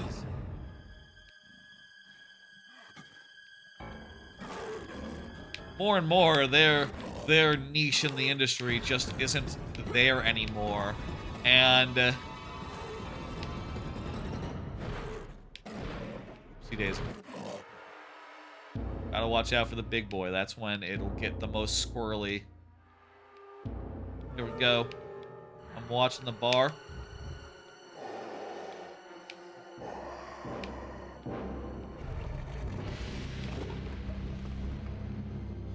There we go. I'm being very cautious, very careful. He's gonna eat me, but not really. I win. Okay, great.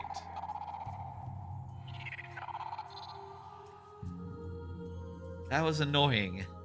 That was annoying. GameStop has had their business, like, collapse out from under them. Not just because of pandemic, but just because that's the direction the industry has been going in for the last... That was the third one. Nice. That's the direction the industry has been going in for the last, like, literally 20 years, right? More and more online, less and less in person, and it just it just makes sense to not go to a brick and mortar store to get your copy of a game. You know, it just makes less and less sense to do that, and as a result, they're not gonna be able to make their money off the top of the industry like they were previously, and you know, that's that basically means they're done. There was some weird hope because, you know, someone honestly intelligently shorted GameStop, said like GameStop is going to be worth less money later than it will be now, and everyone saw that, and you know, it became a big ironic thing to put money into GameStop, and you know, as a result, GameStop was able to survive. And I'll say I'm happy I was able to pre-order at GameStop. You know, they were the one that was most on, you know, kind of the best as far as the Switch 2 was concerned. Even better than Walmart, which was the, you know, second best as these things go. Let's go head to the Warp Stone. Hell yeah, hell yeah.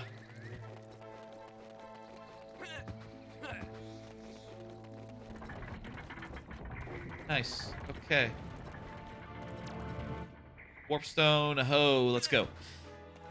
You know, as far as these things go, right, GameStop had really good pre-orders, but like, you know, I buy a new console like once every few years, you know, and honestly, I don't know if I'm gonna buy another Xbox or PlayStation, because it seems to me like neither of them would ever be necessary to play games on a 4K TV.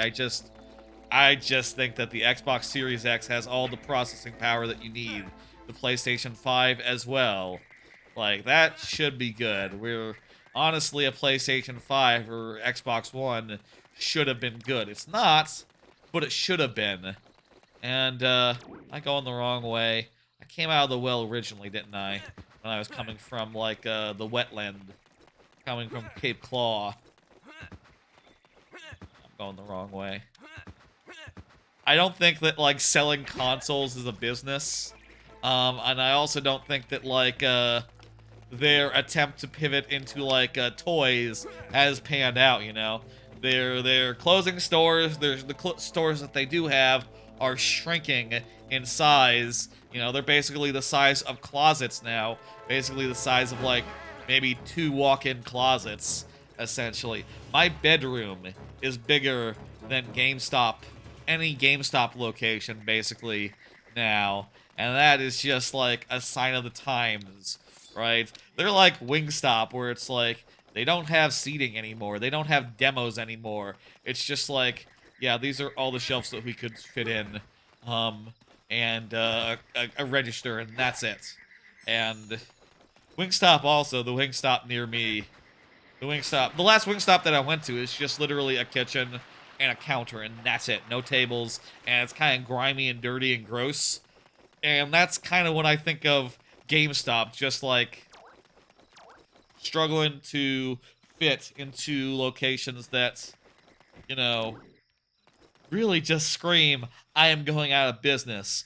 Also, you know, here's something I saw just like looking into GameStop, which is that, one, they're closing down stores, and two, they're going heavy hard on crypto, on cryptocurrency in 2025.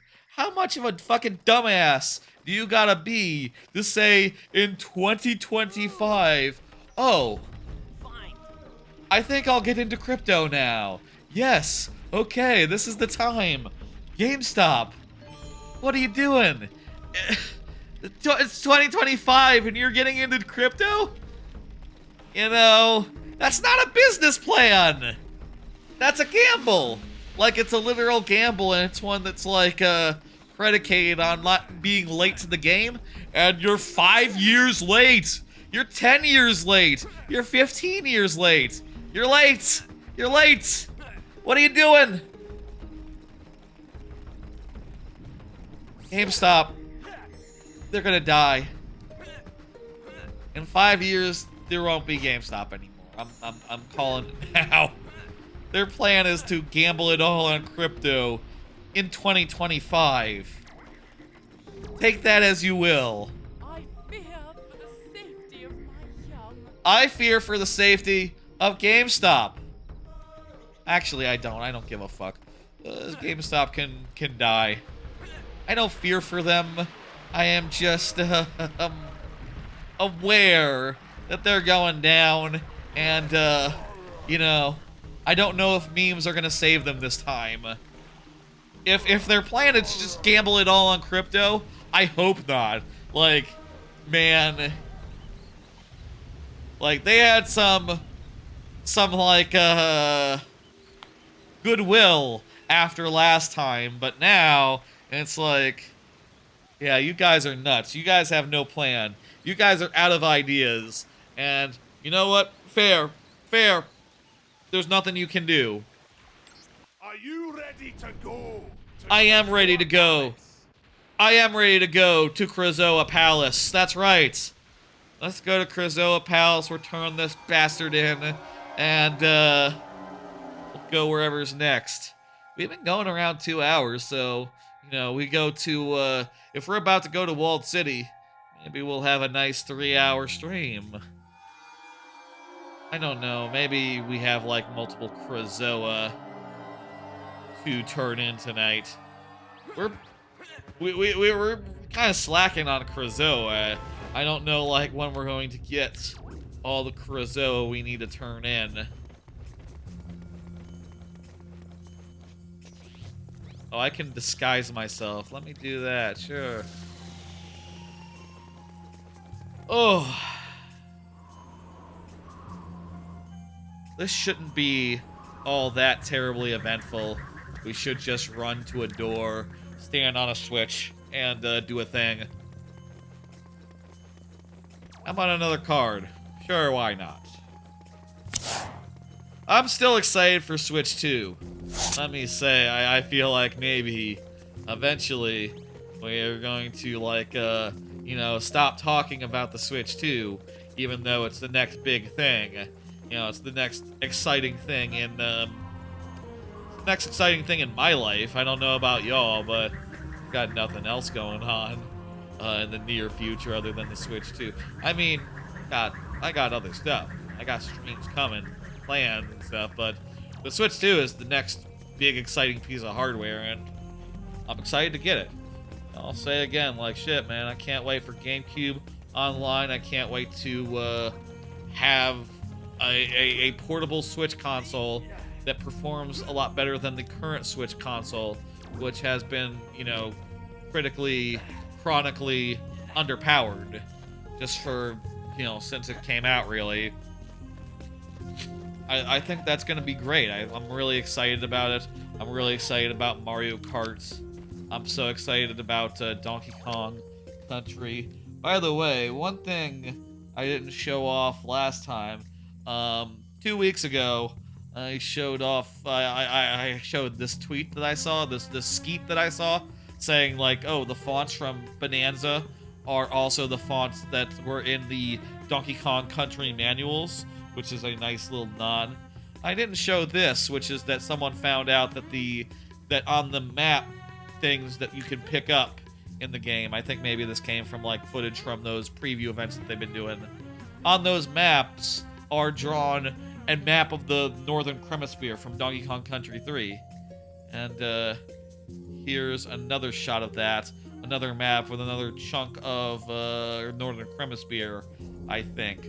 Also, I saw this one, which points out that the Kremling source has the same colors as the neon on the barrel canyons. That's a interesting observation. Probably doesn't mean anything. I'll say,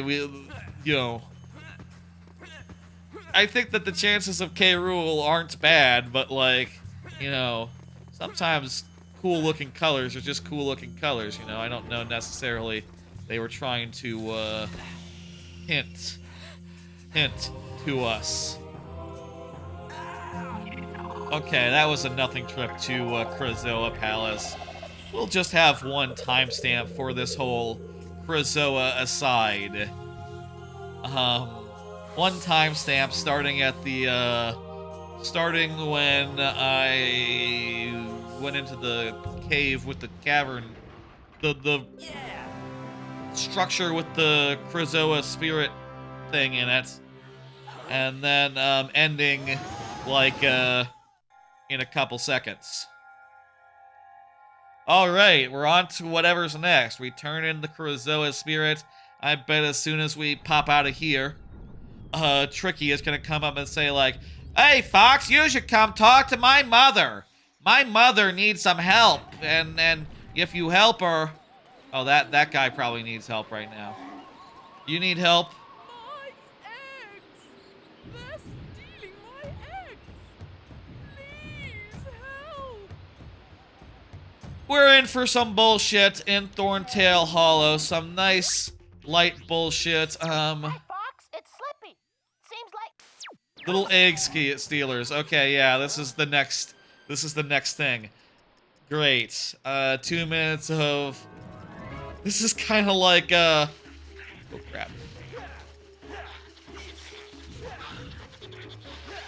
Fuck you, fuck you. This is kind of like a mix of the Twinkly from Banjo-Kazooie, as well as it's somewhere between Twinklies and Crispy Bacon from Banjo-Tooie. 2 rare games, of course, so you know what? It makes sense as a minigame that you could put together based on the experience of people on the team. That said, these hitboxes kind of suck. They don't kind of suck, they definitely suck. This is, as they're grabbing it, they seem to have some invulnerability. That sucks ass. I'm not telling you anything you can't already tell. I don't know if they have invulnerability or they just have, like, really awkward hitboxes, but whatever.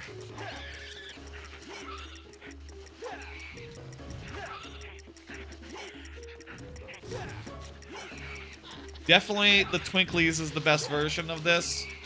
And then, Crispy Bacon is like second. Then again, Crispy Bacon is one hit and you lose, so, like, maybe it should be the worst of them. Whereas at least with this one, you know, so long as I deal with these guys before they escape, You have saved my I'm- eggs from those I'm good. evil creatures. you know what, I'll put that above Crispy Bacon, a jiggy that I find way too stressful, I believe which, inside there is something that perhaps you that's see. high praise. Oh great, I helped this lady and she's like, oh yeah, there's a hole in my burrow. It just magically appeared. And you can use that to get the move that you need. That's convenient. I kind of wish these caves weren't caves. I kind of wish they were just like, oh, it's literally like some sort of item, you know. I'll say I don't think Star Fox Adventures would take to being randomized well. There's not like, hang on.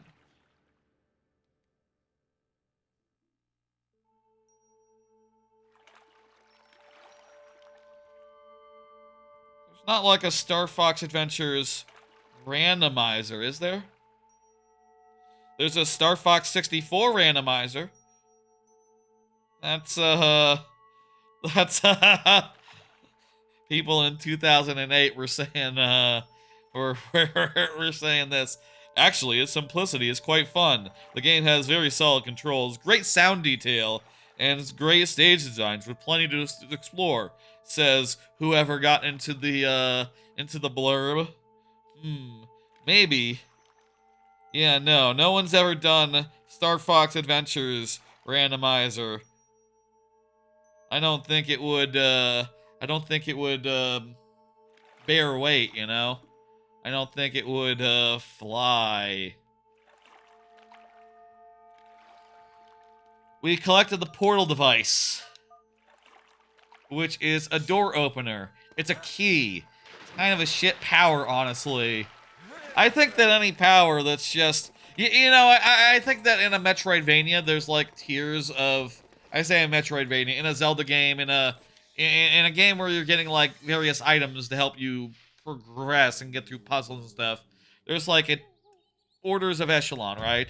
The highest are like mobility tools that give you like interesting mobility that let you shortcut through levels literally by going faster, jumping higher, jumping farther, you know, going places that you couldn't before. Second would be like weapons that give you interesting new combat abilities in addition to maybe like busting down a certain type of door. And the lowest is just literally all this does is open doors. Like it's not used in combat, it's not used in traversal, it's just a key. It's just a door opener. Like, that is just the weakest possible item design in a Metroidvania, in a Zelda game, etc. And that's exactly what we just got, a door opener. Zelda has had that sort of thing a couple times, so I can't, like, really poo-poo too much, but it's not great. It's not what you want to have in your game. With the portal opener, we can open this portal door. It's so nice to see you both. Oh, we have to talk to I have some Mom bad first. news. Son, your father has been taken prisoner. How is this We're in news? Walled City. Is he okay? Hasn't he been up there this whole game? We gotta help him. Quick! He's right, Queen. Point us in the direction of the gatekeeper and we'll rescue him. I wish it were that simple. You see, You gotta open the portal my door. father is the gatekeeper. Wah, wah, wah. Dad's a gatekeeper? No, that's all we need. Yes, and a wise one at that. Well, he's the king, so that makes sense. Your father knew that the sharp claws would come for him, and so he hid his gatekeeper powers behind this sacred seal. Well, fortunately, I'm sorry, but I cannot break the seal. Maybe you might have some idea. Fortunately, I have a door opener from helping a egg stealer. Of course, of course. Egg stealer gave me the... Egg ThornTail gave me, just what I needed to proceed. A thing that opens the door, and no more. Yay! Ooh, that sucked. That's garbage. I mean, it's a fine minigame, but they really couldn't figure out, like...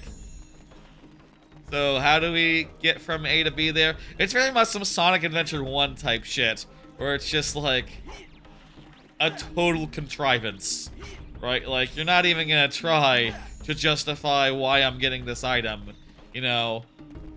It's just like the ThornTail's like, hey, that hole that just appeared in this place you've been all game, that'll let you open a door that you need to go to right now. Isn't that convenient? Fuck you. Fuck you, that sucks. That's bad design. It was bad in Sonic Adventure. Bad here. I don't know. This game definitely, you know, it came in super fucking hot. Is the problem, you know? It came in so fucking hot. Yes, I have enough fuel cells. Fuck yeah. Okay, great. If ever we get to one of these and it's like, nope, I'm gonna be quite cross and I won't know what to do.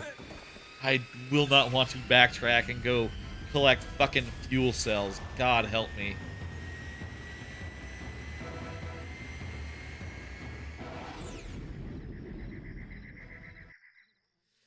You know, I'll say it has a lot of sound detail. Let me say that. It has a lot of sound detail, you know.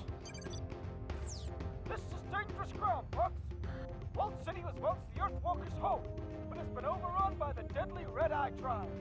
Wait, who? Tails has imprisoned the King Earthwalker within its walls. The RedEye tribe. The King and find that spellstone. Hurry, Fox. Those nasty beasts Right. are mighty hungry. No, the RedEyes are the actual Tyrannosauruses, aren't they? Yes, that's sort of the thing that we're going to see in the walled city. There's, if I recall, a bunch of T-Rexes running around. It's time to go to the walled city. Let's just like do introduction type stuff here. Well, I don't know. I'm not sure, like, how exactly timestamp-wise how to do this. Maybe I should do it just when I land versus, like, a little early. Right now, it's a little early to start being like, okay, walled city, because we're not there yet. We're just close to it. And this could take a few tries. But if it does take one try, and I'm able to just, like, go right in, then, folks, we're on to the walled city. Yes, the introduction stands. We have just one left to get. We can... And there it is. Perfect. Okay. We've earned passage to the walled city. Folks, it's time for the walled city. We're gonna land at the walled city, and we're gonna start, like, you know, figuring out what's going on there. It's the home of the Earthwalkers. And also there are some bigger dinosaurs there. Yeah. Let's go, let's do it. Here we go. Yes, yes.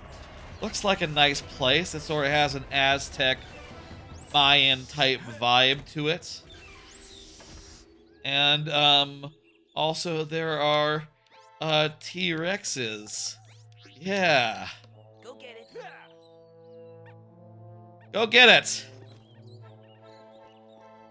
Let's play with our Tricky for a second. Oh yeah, there you go. There's a dinosaur.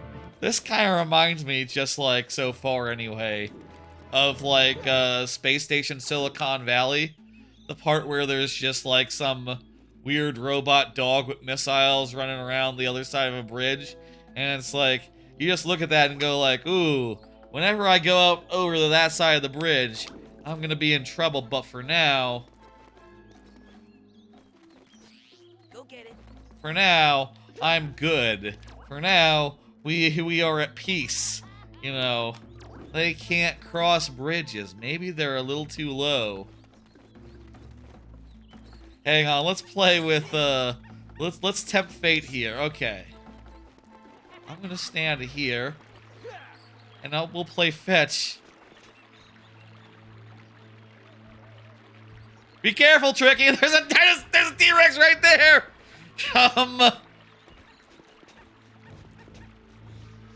Apparently, T-Rex didn't see him. Maybe he's not interested in Earthwalkers. Why would not he be interested in Earthwalkers? They're trying to, like, shut down Earthwalker society, right? So, like, surely you see an Earthwalker, you gotta be like, hey, I gotta fuck them up. They're not supposed to be here. This is our territory now. Apparently, they're just cool with it. I bet they only react to foxes. And that whenever Tricky goes in there and, like, follows me and all that, you don't have to worry about him. In fact, I guess just the rest of this game here, you've never had to worry about Tricky. How much can we tempt fate here? How close to these T-Rexes can we go before, like, Tricky's like, no!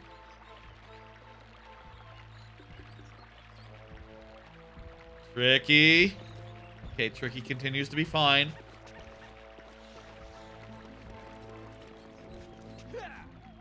This gotta be way too close. T-Rex is right there. He's practically stepping on Tricky.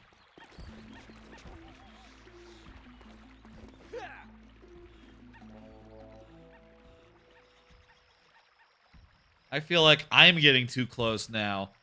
Like, he's gonna see me and go like, oh, I want to eat you. Case in point, there he goes. Okay, he doesn't care about Tricky, but he cares about me. Go ahead, Tricky. Go fetch the ball. See? See? It's fine. It's fine. Was it a good idea to start this segment of the game with, like, a prolonged bit of fetch? I would like to... The thing that we established last time is he changed colors. Tricky changes colors when you play fetch with him. And there he goes. There's a color change. Okay, cool. That's enough for me. Not the best colors, I don't think, but whatever. I'll take them.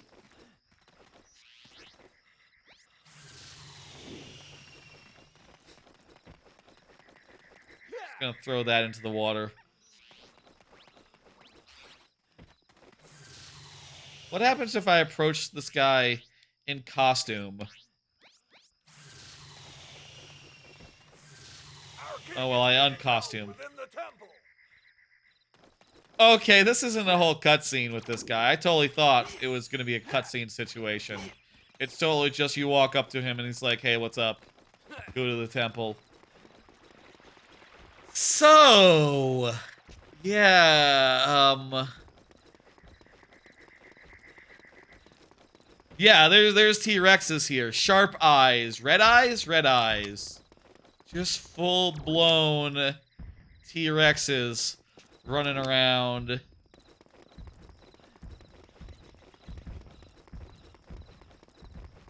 That's, a bit scary, but also, you know, they're like the one enemy where we can't actually just kill them, you know. I don't think we can freeze them to death. And, I mean, we do have, like, a ground pound move. There's some way I think you get of killing them in this area. In fact, with how this game goes, I wouldn't be surprised if it's just, like, anticlimactically, like, handed to me, like, right now. Here you go! Here's what you need to deal with these, sharp eyes. Why all these staff pole things are all around the planet? I don't know. Hey, buddy. This is less scary than Mario Odyssey. I feel like Mario Odyssey has, like, inured me, has, like, made this, seem kind of piss easy. I mean, how much damage do these guys even do? 1 tick! These guys do 1 tick of damage. If I shield, they do 0. They do 0 if I shield. Well, I can only shield for so long. You know, my staff, you know, I have trouble keeping it, you know, Fox has been meaning to see a doctor about that. He you know, he needs a little assistance as far as keeping the staff upright, you know. It's a problem that happens to all of us as we, you know, we get older. Fox, it's been 7 years since Star Fox 64. You know, sometimes you just have a little problem getting the staff up. What do you want? Explosion. Anywho, can we kill these guys with these exploding barrels? Is it that easy? Hi, friend. Maybe if I don't miss. Let's try it again.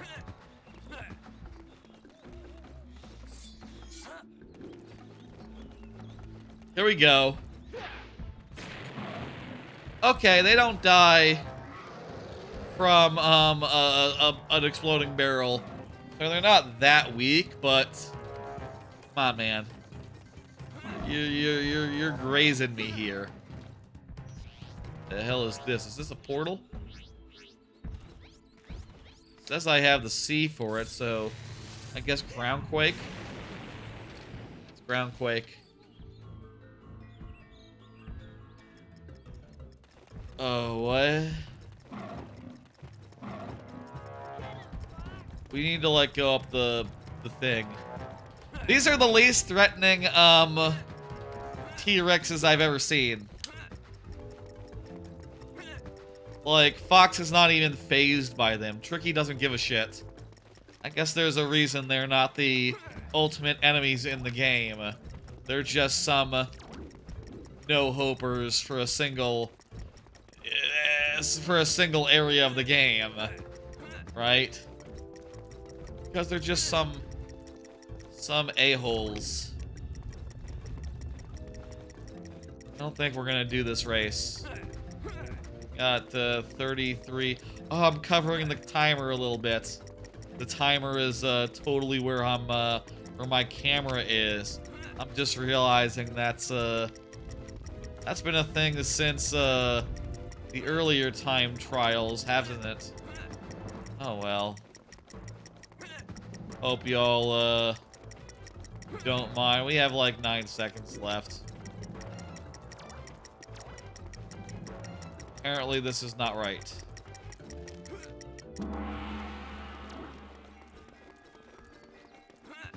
This is a nice looking area. I mean, I'll say a thing again is that this game is a really nice looking game. I'm taking more damage through fall damage than I am through, like, the T-Rex's machinations. This is a really nice looking game. Can say no lie about that. Especially now that we have the S-video cables. How about a card? Do y'all use things what add handles to Switches? Nintendo Switches. This is something I'm sort of thinking about, given that the Nintendo Switch 2 is about to happen. So, Nintendo Switch famously... Look, do this so I'll have more space as far as green screen goes to bandy this around. Now the green screen is a little higher up. Starts a little higher up.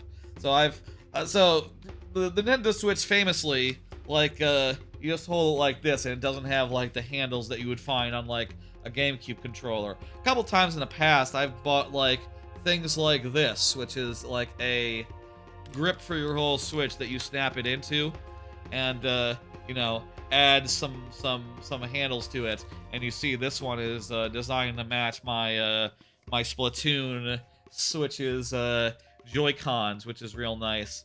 I'll say though, I haven't really used this that much in the last year or so. It's kind of inconvenient to put on every time you want to play handheld mode, and also you kind of have to take it off when you go to dock it.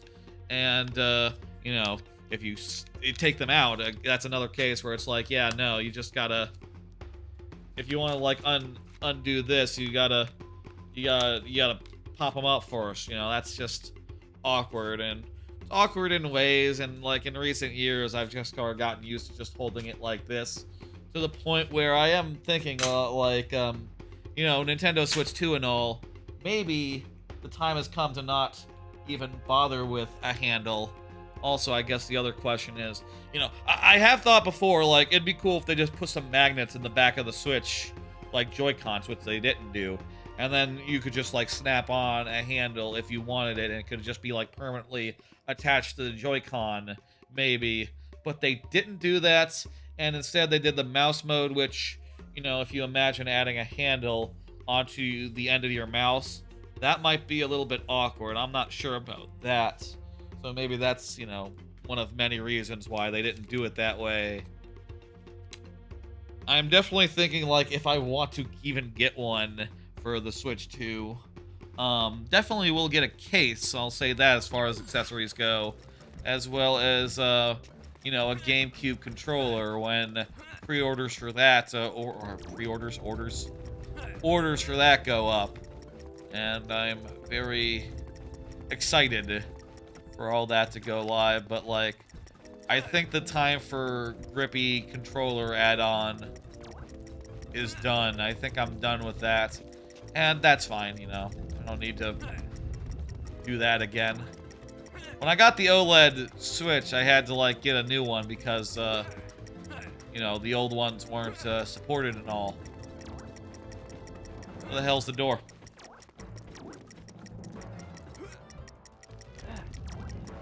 Here it is. We have 10 seconds, so we're fucked. Maybe. Yeah, I need to get tricky. Flame! Son of a bitch, that was close. Hey, you think I can activate the Switch from here? No. It'd be too easy if you could do that. Anyway, I'm probably not gonna get another one of those, but it's kind of nice for the time, you know, for a time having that. And I'll say, like, I do think that, I mean, I think, like, this particular design, where, like, the thing just sort of slides in from the top, the design of the thing I just showed, you know, I feel like that one is a bit shit, honestly. I feel like it just is a little prone to falling out and, like, being nudged upwards and getting out of the dock thingamajig. You know, it's definitely better than some other models of it where it's like just... Some other versions of it are better where it's just, where it like snaps in from the top and the bottom. I think I like that more. If it could just go around the Joy-Cons, I think that would be like the most ideal. But again, maybe with the mouse controls, that's just right. That's just right out. Okay, I see what we're doing. We're doing sun and moon.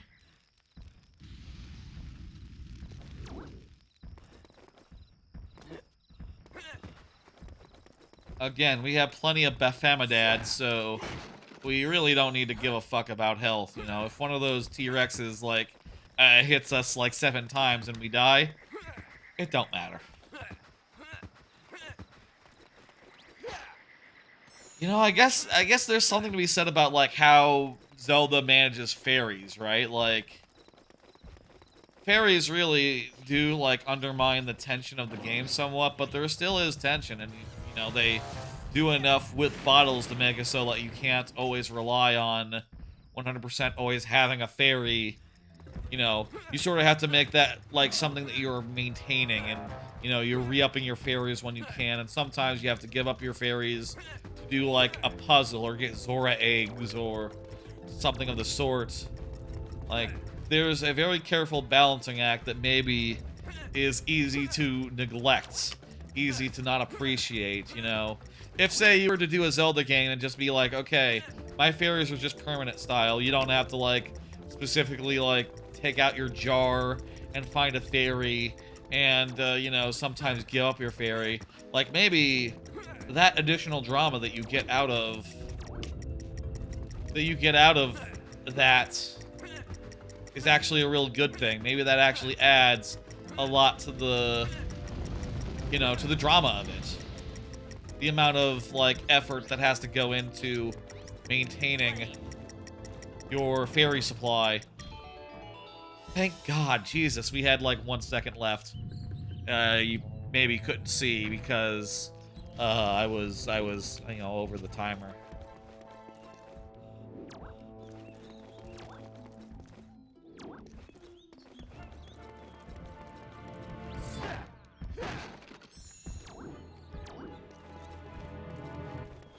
Oh. So, what did we unlock with our main pyramid race? I'm just realizing that that's the main pyramid. Like, we just did probably what's the majority of, like, this area's, like, bespoke challenge, right? Running up that, that Mayhem Temple-ass, construction.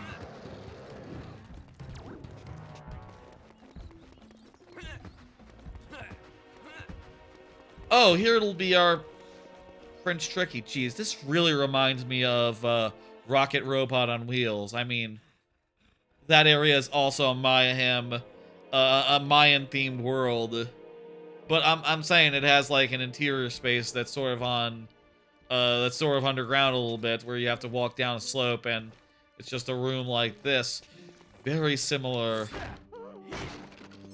except it has a great machine in it. You know, it's not that. Dad, you're okay. Convergent, more than anything, I guess. You don't have to worry about me. I am the king. That's the voice you're going with, huh? The famous Star Fox, hero of Dinosaur Planet. Yeah, that's me. That's And Fox. before you ask, no, I haven't got the spellstone, but I do know where you could look. You should have protected the spellstone, not the warp thingamajig. Not an easy task. Should have protected both of them behind a gate that couldn't be opened. Force of the RedEye tribe. Locate the magic cave. The answer lies within. Okay, so we gotta find the magic cave and then kill the guys. And also, we probably have to get a red orb and a blue orb. Cool. Kinda feels a little bit anticlimactic. I don't know. Look for other Earthwalkers. They will guide you on your quest. This feels like less of a to-do than Dark Ice Mines so far. I mean, we already met the guy. He's just sort of fine. He's just sort of like, hey, yeah, just go find a cave. It's cool. Where's my little man?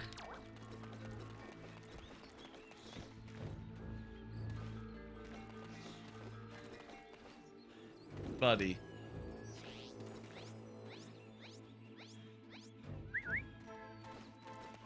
There you go. Fine. Anyway.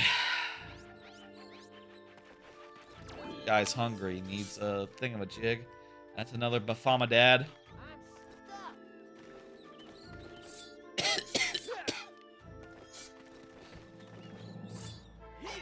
I guess I have maximum Bafamadads right now. Let's do another card. Let's do another card. Talk about whatever it is on it. Started replaying Mario 64. I mentioned on the on the Sunday stream where I played a couple games for the first time. I mentioned that I finished Majora's Mask on its anniversary on Sunday before that stream. And since I finished that, I figured, like, let me just start something for, like, you know, when I'm to play when I'm like you know, watching stuff on YouTube or whatever, or shows or anime sometimes. I know, it's all subtitles. I've gotten really good at reading subtitles and playing video games at the same time, believe me. So I decided to start Mario 64, which I'll say never really was my favorite 3D Mario, but it's alright. I don't know. I'm like 25 stars in right now, and I'm having an alright time figuring out where to go and doing the thing. I'll say I maintain what I've said about Mario 64, which I feel like it's aged awkwardly as like the first game of its sort. You know, they kind of figured it out like 85% of the way there, whereas like Ocarina of Time is like 95% of the way there. Mario 64 is more like 80%, right? They hadn't figured out the camera. They hadn't figured out what R should do. You know, when you press R, it's sort of just like, it does follow you, it centers the camera, but it also like takes it like so goddamn close, it's like uncomfortable, and it's just not a good way to play that game. Or you can freeze it in place and make it so that you can run around while the camera stays placed. There's like a toggle option, and it's like, neither of those options is right. It should be like Banjo-Kazooie, which I guess, hey, 2 years later, Banjo-Kazooie invented. I guess Banjo and Kazooie invented that. How that should work.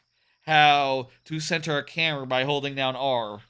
That's you know, the optimum way to deal with camera when there's no second stick to control it. You know, as you go. There's also some weirdness about like how Mario moves, turns around, whether he will walk forward and like slowly circle in the direction you're pointing, or if he'll just like turn around on a dime. Like I believe like in any other game you turn around on a dime, right? Like if I hit forward here, Fox just turns around, turns in the direction I'm pointing him in. Whereas if I push back with Mario, instead he'll just go like, he'll sort of just circle around a little bit to turn around, which can be a problem if you're like, you know, not in a space where you have the space to turn around. It's fine. It's whatever. You know, I want more games to play while idly, like, you know, passing the time, and like, The river can be found amongst the leaves. You know, 64 is a good one for that. I also just replayed, oh great, we have to like lights. We have to like hit some switches or something.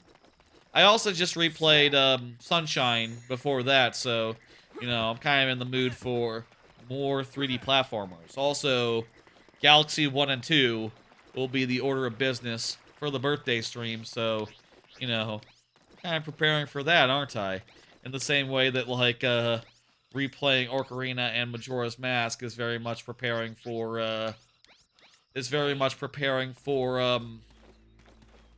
you know, is very much preparing me for Wind Waker on GameCube Online. Like, I am ready for that. I'm excited for that. It's gonna be good.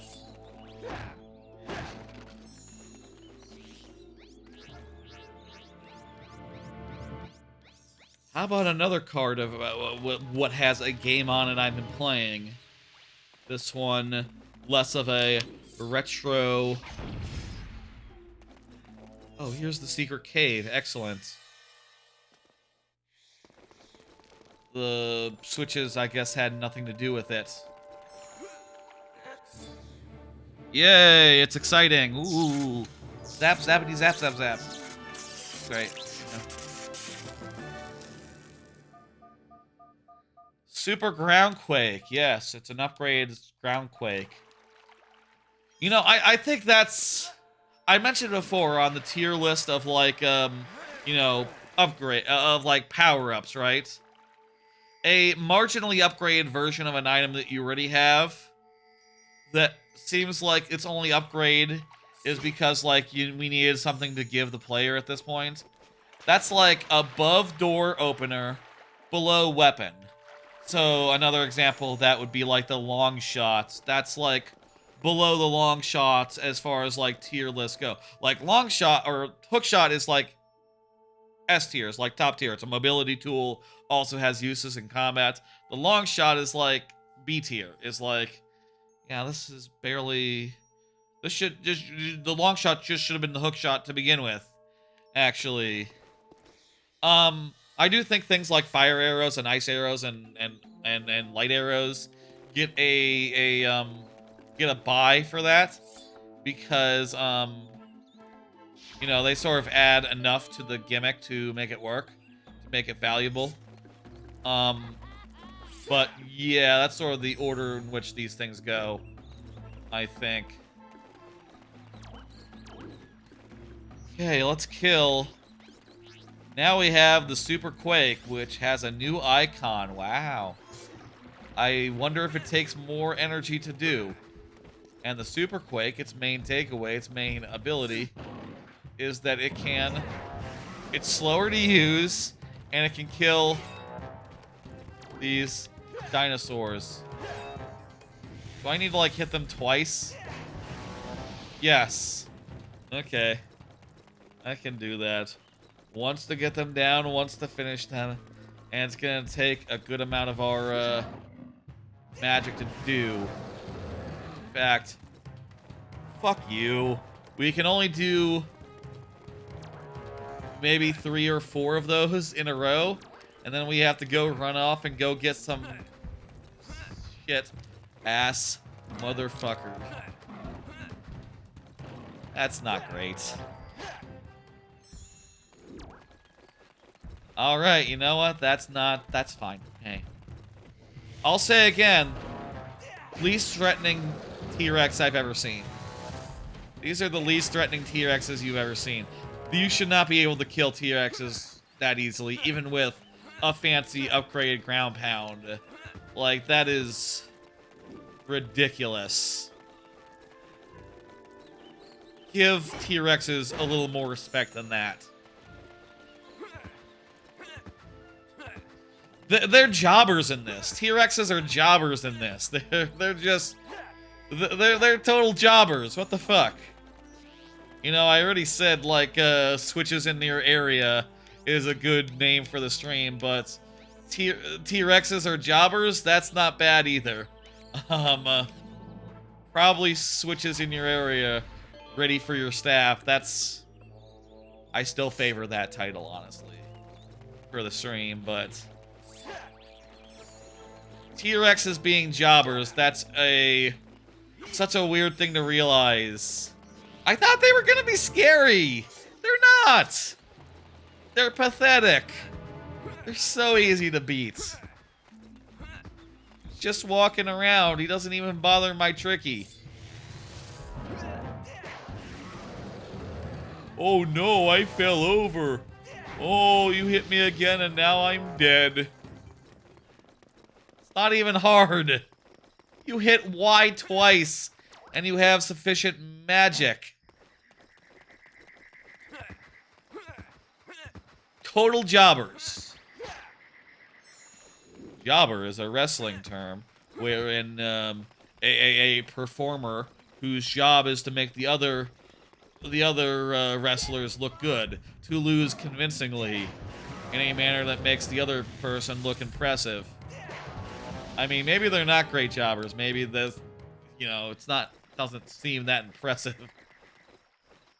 I don't know. You're probably still impressive. You know, if you didn't know how easy this was.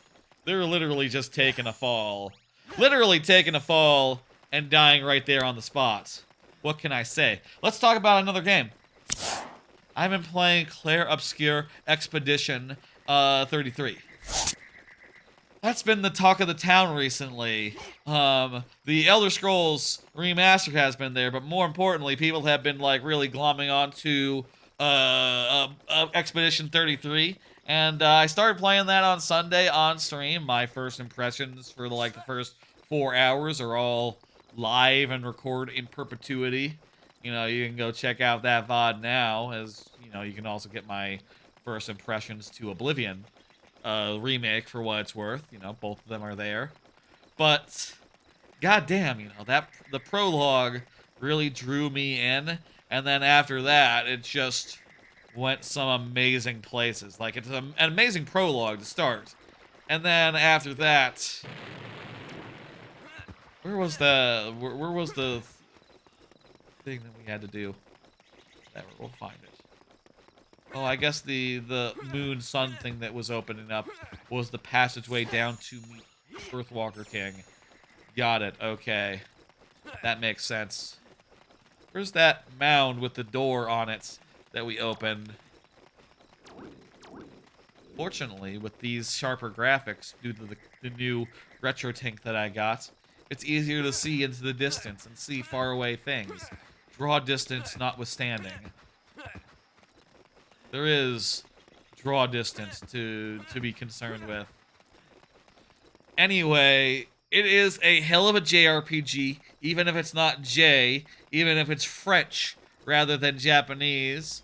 I think that the French personality is really strong and charming and lovely. And also, I think, as far as and it has a brilliant premise as well, which I kind of don't want to spoiler. I feel like people should go in blind, just knowing okay, it's an RPG, it's a JRPG style game. It is exciting. It is fast-paced. It is well-paced, and it has some pretty complicated combat nuance to it. Like, every character basically has a big old skill tree full of skills that all synergize with each other in weird ways, right? Like, each of them has a bespoke system. Like, one character, your first character, builds up charge, and by doing most of his moves, and then he has one move that he can do, and probably more moves as you go through the game, that casts in on that charge, and the more charge that you have, the bigger and more damage that move does, which is pretty cool. Your other character, your second character, has elemental orbs, and by doing certain attacks, she does a fireball, she generates some fire magic, and then you can cash that in on a different attack, and it's okay, if I consume a fireball, this other attack gets stronger by doing that. So you kind of want to combo your abilities and put together you sort of want to figure out okay, which six abilities let me get my resources built up, cash them in efficiently, and do the damage. It's a really interesting system, and it seems like each individual character has their own bespoke mechanics that all their abilities are built around, and it's just really engaging and really compelling. And it has a dodge and parry system where you can basically dodge and avoid all damage that comes your way with good enough timing, where if you parry, you can also parrying is a tighter timer. It's the difference between blocking and super guarding in Paper Mario. Very Mario and Luigi insofar as you being able to dodge all damage with good timing. And also, if you parry, you also, like, get action points back when you parry. And there's also a whole complicated, like, equipment system that I don't really get yet. There's some systems in the game that I don't really understand yet. Did we get one of the orbs that we need to, like, put into the thing? Gold tooth. Don't know what the gold tooth is for, but let's talk to the main man. It's wonderful. I played a little bit more after, like, last night before going to bed, which was a case where I was like, okay, it's really late. I should probably just play a little bit. And I ended up playing more than I expected to because, god damn, that game is good. It really draws you in and makes you want to, like, you know, do an entire area when you play that game. And the areas are short, you know. You can get through an area pretty quickly.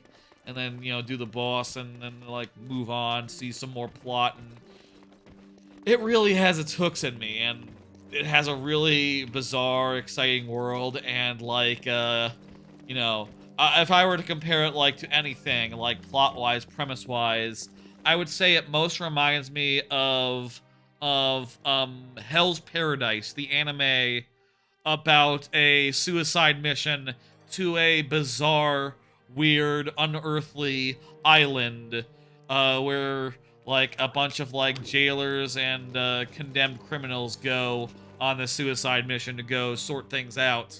And it kind of has that same vibe insofar as, like, you don't know what fucking is around the corner. God damn.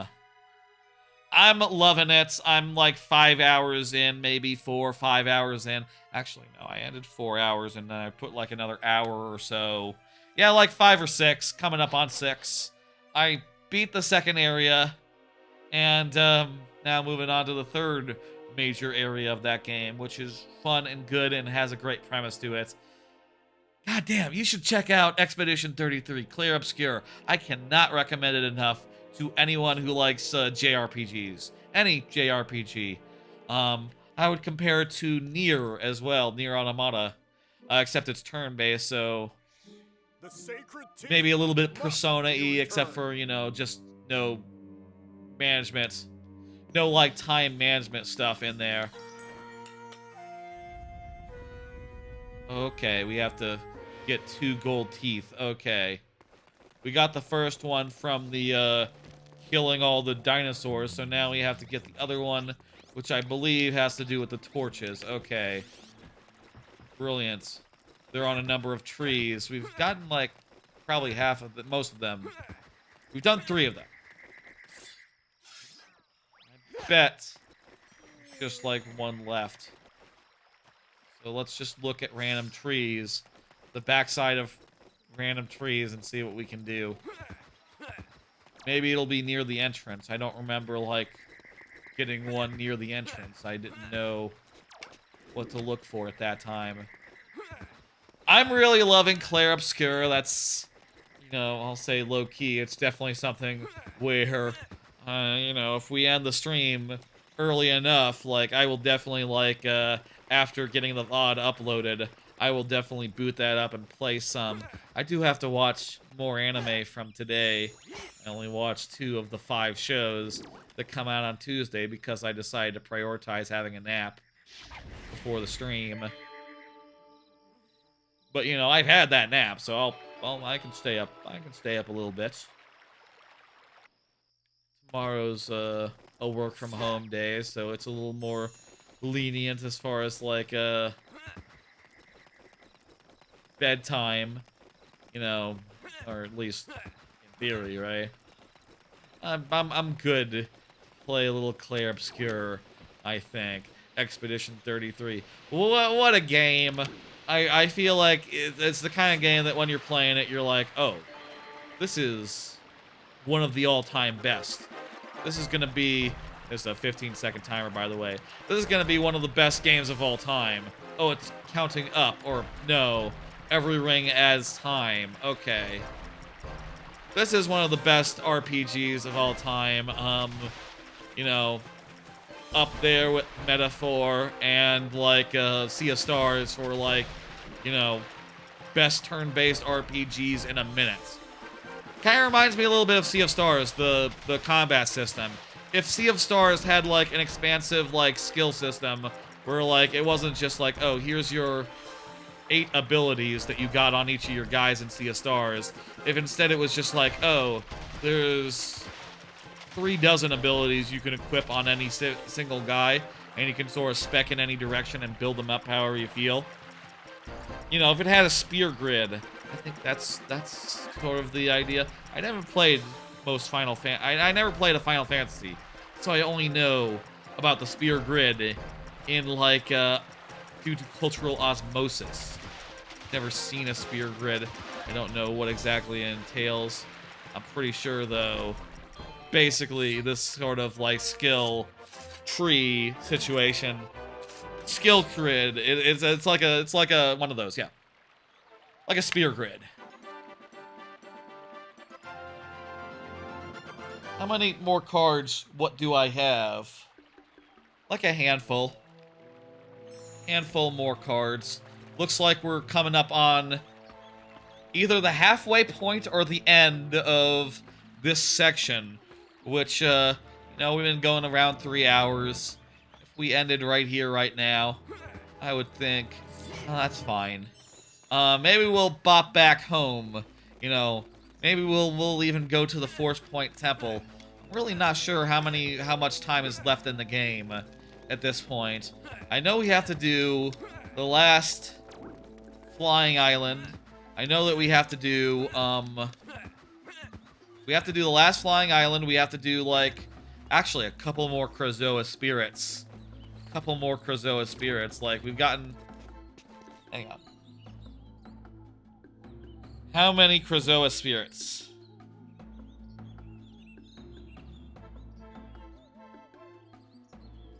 Pull up the phone so you can see. They exist as the 6 Krazoa spirits. We've gotten 3 of them, so yeah, like over half the Krazoa spirits are left. Yeah, there's probably a bit left in the game. Probably enough for a 4th stream entirely, you know. Must be returned. You got it. I reckon right here we'll either be like finishing off this part of this like whole business, or we'll be like heading into the second half, which will be like catacombs. This is either a boss fight with a giant dinosaur, or it's like a whole next section of the area. Looks like boss fight. Okay, that's fine. Boss fight can have a timestamp as well. I'll allow it. You know, that does look like a big T-Rex with a big, threatening head. But like the rest of his kind have been such no-hopers.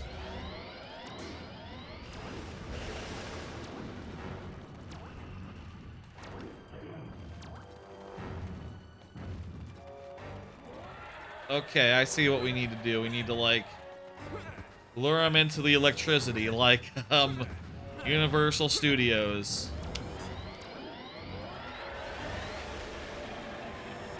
Oh, we need to time it better than that. He's gonna roar, then he's gonna charge. We can hide in these little inlets, if we are scared.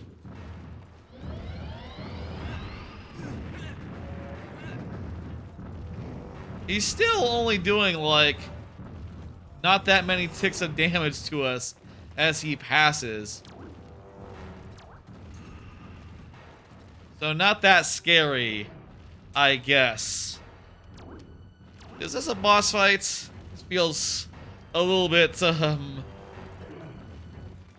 too mellow for a boss fight.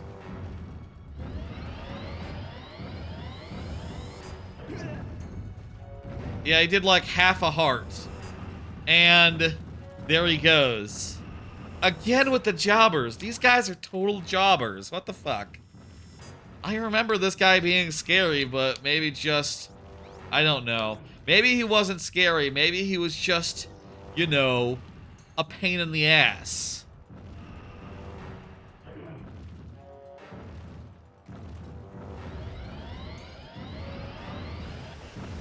How come that was slow that time?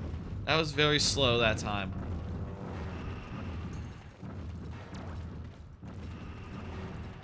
Now, this isn't scary. This is just annoying. Slippy, you don't have anything to say, right?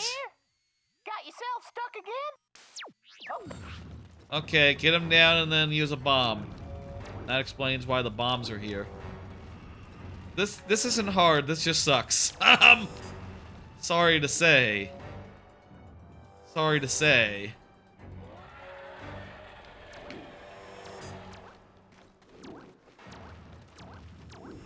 The first boss of the game was harder than this. Oh my god, he stopped this time. Stop or don't stop. Make up your goddamn mind. Fucking prick. I have so many Baphometdads this time.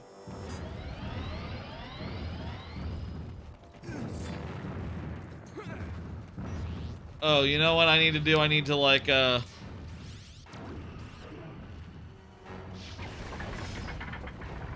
need to open this thing.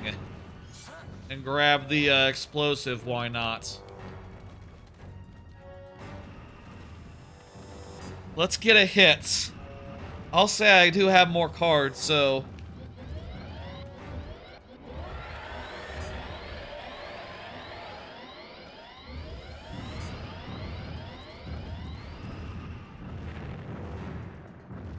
And this stays open, so great. Let me do another card. I bought some stuff.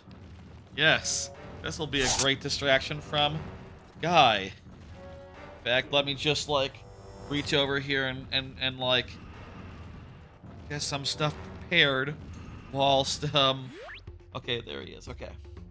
I bought some stuff. So, for a while, you might know that I've had this, this keyboard. Well, last week, my, desk keyboard stopped working for a bit, and, you know, it wasn't responding to any input, so I said, like, you know what? I've liked this, like, NES-style keyboard a bit, but there's another version of it that I thought was really classy and really stylish that I've had an interest in, and when I looked, I found that they have a new version of it, and here it is. It is the Famicom. Let me make myself bigger. There we go. And make myself, this camera angle. Perfect. The Famicom version of the same 8-bit Do keyboard that's wireless and stuff, and even has, like, some footies on the back this time. So it sort of rests at a better angle than the original did, which is cool and nice. Before I got this, though, my computer restarted by itself, and after the restart, my keyboard started working again, which just made me go like, okay, maybe I'm very tired right now. Maybe I'm not, like, thinking straight these days, because I probably should have started by trying turning it on and off again, plugging, unplugging it. It just... you know, seemed all weird, so I was just like, whatever, I'll just get a new one.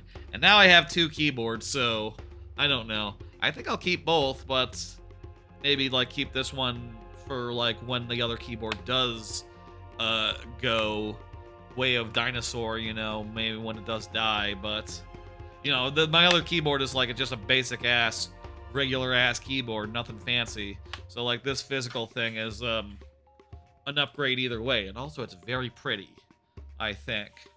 Yeah, so there's that. I also got a, I saw a YouTube video about a fancy screwdriver thing, made in China, and I said, oh, that looks cool, and it is like a, actually, I don't know the brand, oh, it says on the side, Xiaomi, apparently.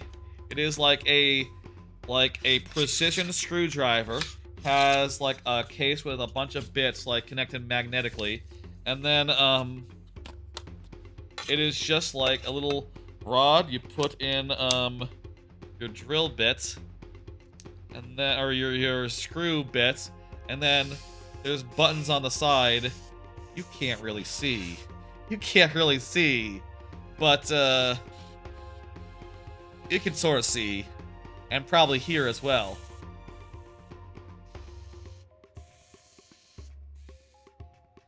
It's a drill type thing. It's a screwdriver that's automatic. It can screw in one direction or the other, and it can be made to go like half or double speed. You know, 2 different speeds, or not at all if you just want to screw normal style. I currently have no uses for this, but I saw it and went like, oh, I would like that. And you know, tariffs being what they are, I should probably get it now if I want it. I think this will be quite nice. Quite good, like, a nice thing to buy. I like buying things. I'm probably going to be like, that's probably going to be a tough thing in the next, goes in like, this way. Important to have it go in the right way. And it clicks into place, you can see. Important to, I like buying new things, which is going to be a problem because tariffs and all, it's going to be hard to buy new things in the near future. Fucked up, but, what are you going to do? Let me get back to where I was, and let's, continue.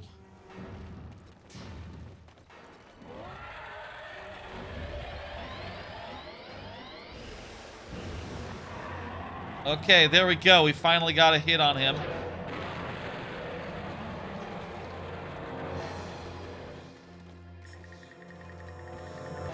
Camera. What the fuck is with this camera? Oh, it's because I'm supposed to run. I guess? Camera really sucked shit there. What the fuck? There's really no reason for the camera to get weird. This guy's been running around this whole time.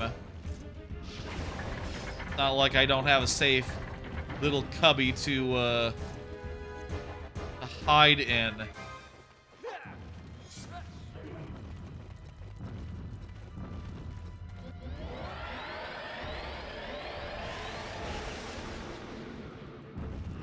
Too soon.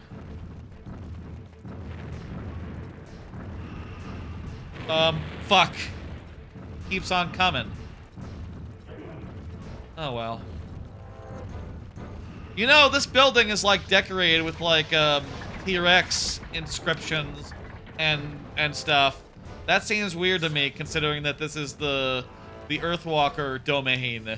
This is where the Earthwalkers are supposed to live, and not where the T-Rexes live. You don't think they lied, do you? That like, oh no, yeah, this is our temple. Yes, we built this. Yes, us four-legged beasties built this. God damn it, he stepped into my little cubby. Us four-legged beasties built this whole giant temple. That was us that did it. Yes, and we built the statues that have like T-Rex heads, and you have to put a sharp fang into the T-Rex. Like, wait a minute. How come the statues aren't of Earthwalkers, aren't of Triceratops? The statues are of T-Rexes. Oh, come on. That should have been good. I have plenty of Baphometdads. Never to worry.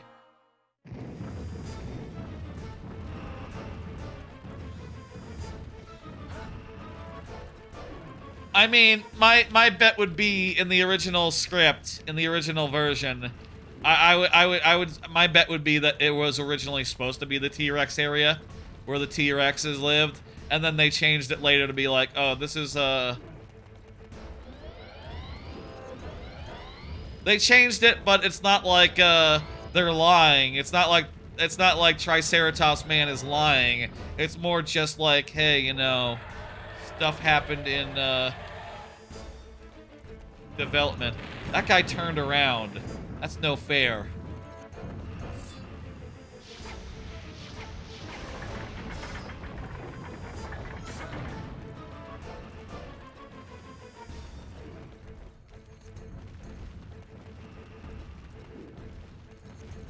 If we see him over there, we'll go to the other side. If we see him on the other side, we'll know which switch to hit. Okay, he's coming this way, so yeah, we're going back over there. Why did he turn around earlier?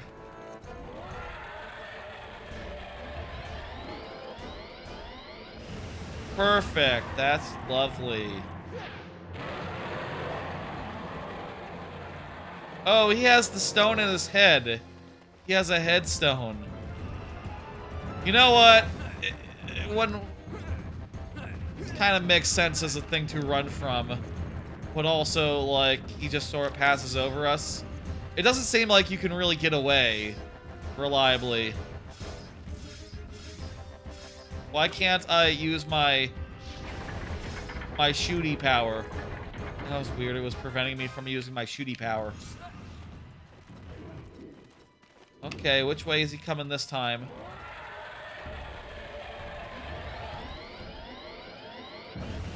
Easy.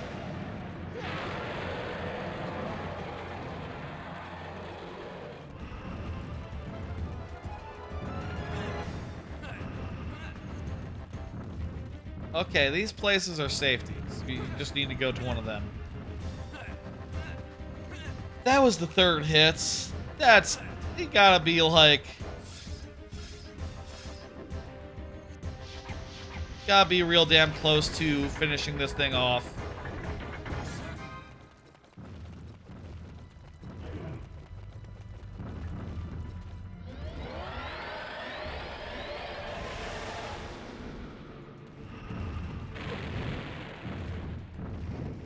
That was too soon.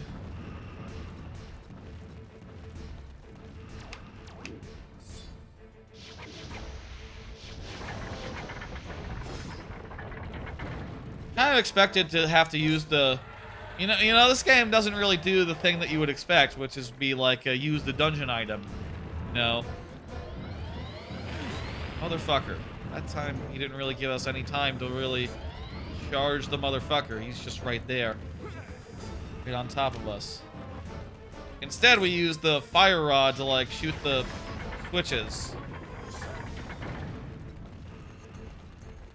It's fine.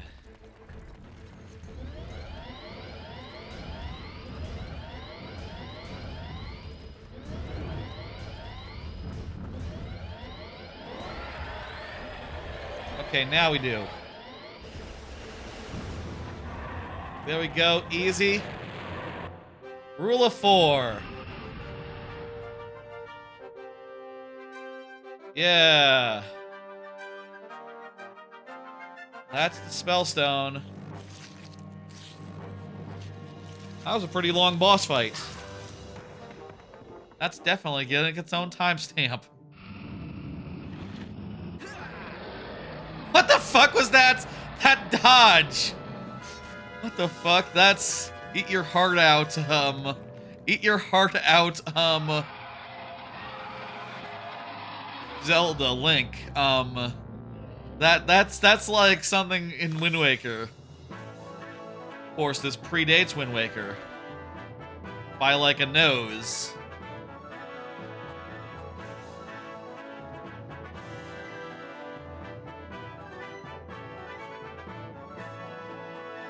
That's the walled city. Have you got it? Dad, look what we've got. Well done. I think Dark Ice Mines was the best of these so far. Do not worry, son. The first one was the I will best stay one. within the city until it is returned It also to had the like planet. 2 distinct areas that were Unseen both ordained pretty soon. well Now let's fleshed waste out. No more time. You have a spellstone to take to the volcano. This feels like the shortest one of them, even if it had the longest boss fight. Very cool. Fox, you and Tricky must fly back to the planet and return the spell. I will do that. Let's go. It is 11:17. We've done our main mission for tonight. I'm thinking let's keep on trucking for a bit. Little extra time here. There'll be a timestamp. Timestamp now. That's fine. Yeah, we beat Walled City. We now have to return to Dinosaur Planet and head to the Volcano Forest Point Temple, which is a place we've been to before, so, you know, I'm kind of curious, like, what returning to that looks like. You know, we have to go through all the same places again. Can we just do that? Just knock that out right here. Let's knock that out, yes. The King Earthwalker is very great. I'm also curious if they, like, do anything to make it, like, a different experience. You know, do we have to go through different rooms on our way to the end of the... to the Forest Point Temple? I mean, it's a Forest Point Temple that we've done before. Like, last week, in fact, so... it's not new. That said, if we were to leave it for next week, and if we were to try to, like, you know, finish it next week, we would have to do two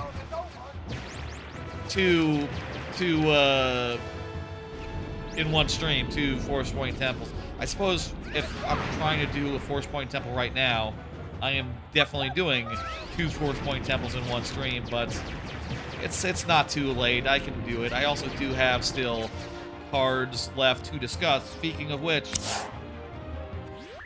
hey, you think that are foldable phones happening? Will next iPhone fold? Apparently, word is like the iPhone 17. No. An iPhone product next year, maybe, is what the rumors say, which is interesting. I'll say, like, from what I can tell, like, the current, even like 5 years after these foldable phones started appearing, seems like they still have pretty big issues, issues with visible creases, things of that nature, where, like, I wouldn't want one even if I was an Android guy. But in theory, they do seem pretty nice. You know, the idea of being able to take an iPhone and being able to say, like, well, bam, now it's like a tablet. Now it's like iPad sized. That has a certain appeal to it. It's up to the upper right? Yes. That has a certain appeal to it. Also, let's stop by the shop. There's not really anything to buy. Let's stop by the shop anyway, just like cash in some currency, because I don't know how many orbs I need to go to the last area. And again, like, I have 17, so clearly the last one didn't take that many. Maybe I just need like 20, 25. That's doable. I'm very curious about that whole thing, that whole iPhone. Low-key, it's sort of disrupting my plans, as if, like, the tariffs hadn't already disrupted them. Because my plan was to just get an iPhone 17, because that's my lucky number, but if foldable iPhone is a thing, and it, like, is just, you know, a better iPhone that can also be double as a tablet, like, I maybe would like to have that. I would maybe pick that up and have it as be my, like, have that be my, you know, my main device. And then, so long as the battery life is good, so long as the other properties are good about it, I think that would be cool. I will say I did see, like, a Chinese one that has, like, 3 folds, you know, from a banned company. Apparently there are banned companies other than, like, the banned car companies. Another tariff situation. That seems like bullshit to me, that you can just say, like, oh, you do 2 good products. You do 2 good products. You're banned from America. I feel like we should have access to all the products, regardless of how good they are. You scared Apple. You're not allowed in America anymore. That's silly. That's silly. But, like, they have a phone that, like, has 3 folds in it, and, like, that seems like, you know, 3 folds means that it's more closer to an iPad format, more close to, like, you know, a phone is very tall and wide, and has sort of a, you know, a 10:16 aspect ratio, or it's actually longer than that, so it'd be like a 9:18, I don't know. Whereas, like, if you just double it, it just becomes, like, really square. Whereas if you triple it, it becomes like, oh, now it's, like, tall and wide in the other direction. Which just seems like a real sharp and real smart. I'll take one more of these and then we'll save the rest of money for later. Really don't know how many of these I need. But just seems like a good safety and good way to, like, spend some money before, you know, I lose the opportunity to spend money for a bit. Because I'll be out of town, you know. I'll be going to the Volcano Forest Point Temple, looking for switches in my area that are waiting for my staff. I kind of wished, you know, I'll say, like, no part of me is wishing to switch to an Android phone that, like, you know, is banned by the US government in a way that makes it so it's hard to use and clunky because they're banned from using Google services, which, that seems fucked up as a thing to ban, like, worldwide. You can't use our Google Docs. You can't use our YouTube. Like, wait, I thought they were the ones banning YouTube on us. We're the one banning YouTube for them? Okay. That seems shitty. You know, I feel like with the tariffs and, like, that, Red Book site earlier this year, I feel like some amount of just, like, people are getting their eyes open to, like, wait, are we the bad guys here? Are we the assholes in this conversation? Yes, it seems like we're the assholes here, actually, as far as, like, world trade goes. It's not China, apparently. Well, it's debatable, and, like, you know, whether under Biden it was that bad. Kind of seems like it kind of was, considering, like, you know, he did tariffs himself. You know, targeted ones, but still, tariffs as well. And, you know, work to keep Chinese car companies from bringing their better cars to protect poor Tesla. Poor Tesla gotta be protected by the force of the US government. Oh, boo-hoo. Fuck them. Fuck them, fuck tariffs. Tariffs are bad. We all know this now. And, God, I hope that after all this goes down that we can, like, you know... How did I end up? I need to go left, not right. Okay. I got it now.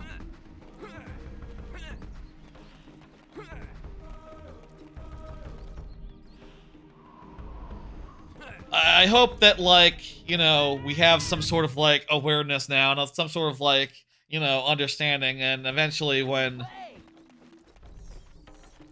I don't think it's worthwhile to engage in trade wars. Call me a radical, but I believe that I should have the best stuff ever.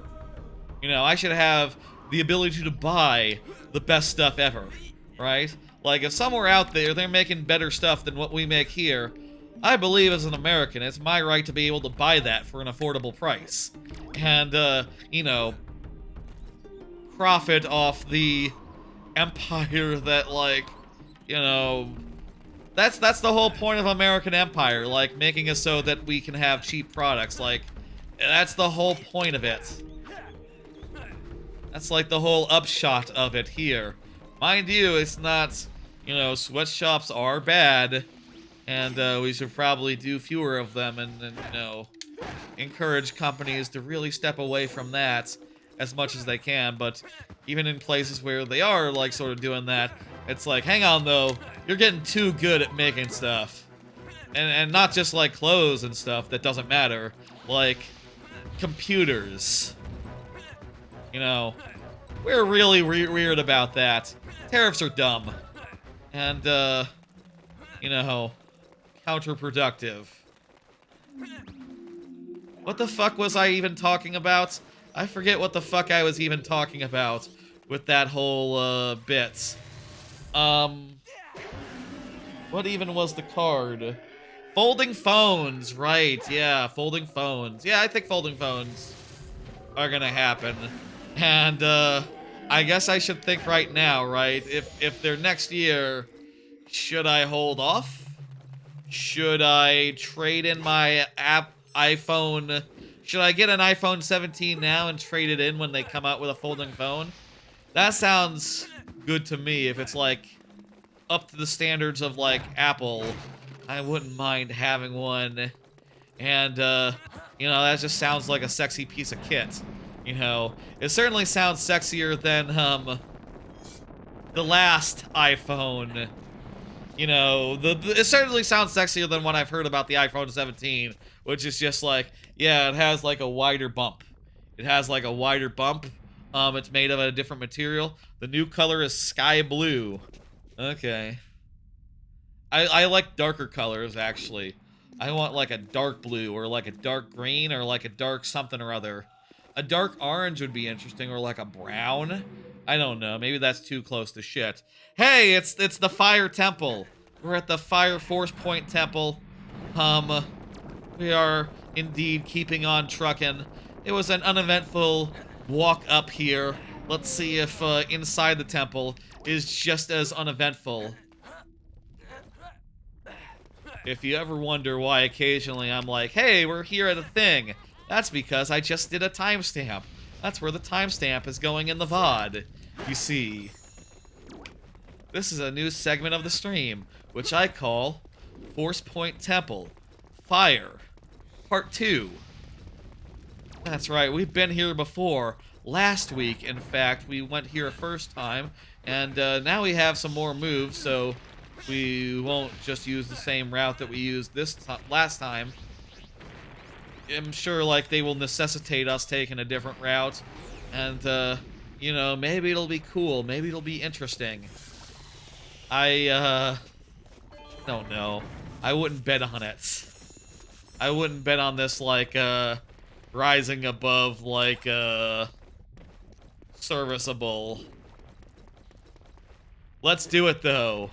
And also, I still have cards. What to do. I think most of them have to do with just, like, stream-type business. In fact, yes, this next card has to deal with just that. Right, we run up the slope in this one.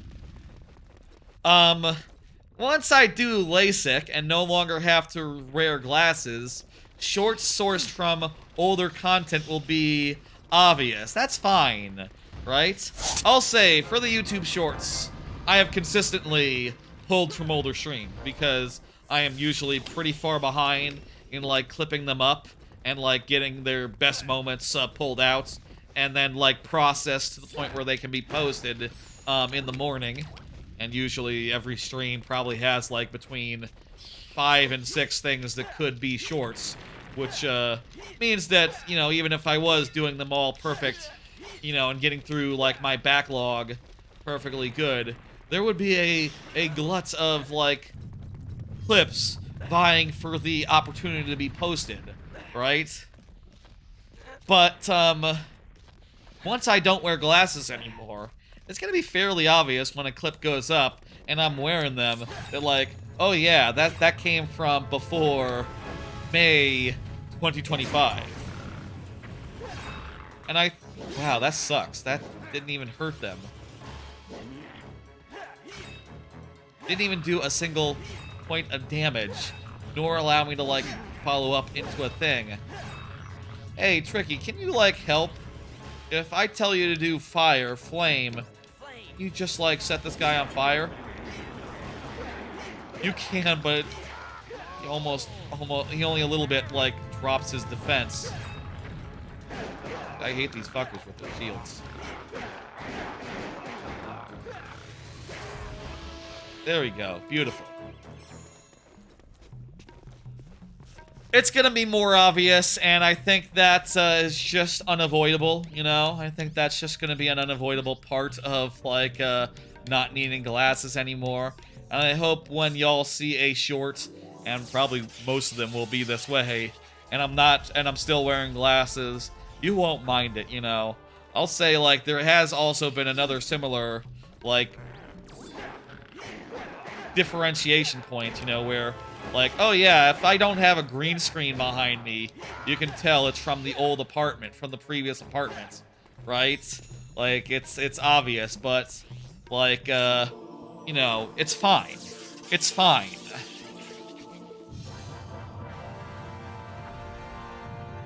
And there's still, like, stuff going up, and streams to clip from before I moved, so, like, you know, there are still going to be shorts from that old apartment and from before I have glasses, or before I get LASIK, right? That's just gonna have to be unavoidable, I think. That's just gonna be the thing. And I almost think I should do like a short, just like saying like, hey, you know, and when I do get LASIK, that'll be like a thing, like a speech I will give during one stream that I will clip up and make its own thing, because like, yeah, you know, the shorts have always been drawn from the last 2 years, right? And just been mixed up in a way that like, okay, well, you know, I like having multiple games worth of shorts going up every week. I only stream like 2 games a week typically. So like, yeah, if the shorts are always to be like a different, you know, like Mario Maker, here's a little bit of Glover, here's a little bit of Banjo-Kazooie nuts and bolts, then like obviously they all have to draw from the last couple years of streams. Here's a Mario Odyssey one, but it's gonna be a lot more inconspicuous pretty soon, and like hope y'all are cool with that. So far we're just sort of retracing our steps. No real new puzzles, no nothing. Indeed, here we are. No wait, this isn't it. Or is it? Does this open? Okay, I think this area might be new. We did this one earlier, right? And it's not accepting any stones right now. So I guess like, yeah, no, you have to go this way rather than the previous way. Previously, this was all sealed up, you know? Cool. Anyway, YouTube Shorts, I'm continuing working on them. I'm making sure to have one up per day. There's a lot of shorts a lot of streams I need to clip up, for what it's worth. Hey El Papa Palola, how you doing? There's a lot of old streams I need to clip up, and like, you know, the later I wait to do them, you know, the more likely it's gonna be like after I stop wearing glasses, get LASIK. That's gonna be noticeable, but what are you gonna do? You know, it's the bits are good, whether or not they go up like today or a year from now. You know, I bet there will be clips from this stream that will go up like a year from now. You know, as YouTube Shorts and YouTube short formats, because you know I don't see myself clipping the 3rd Star Fox Adventures stream right away. Like, that's gonna be a whole to-do. That's gonna be like a ways from now, you know? Just like, take these things down.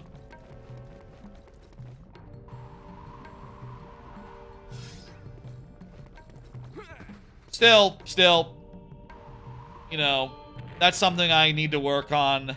I guess if, you know, like I was saying earlier, if Giant Bomb's going down, I should probably also, like, get my reviews and my, like, backlog and my, like, games collection off Giant Bomb's site and put it on backlogged instead. If, like, that's not going to be a thing pretty soon. Curious what happens with that. No. Honestly, it's kind of weird that, like, after fandom, a wiki website that makes gaming wikis that are terrible, they bought Giant Bomb, a site known for its gaming wiki. They didn't, like, shut down the wiki after they acquired them, you know? It seems like the wiki is kind of a direct competitor, you know? I guess it's true that it hasn't really competed. You know, it's not really that competitive. And then really it's just been sort of a feature that's been quietly abandoned for the last, like,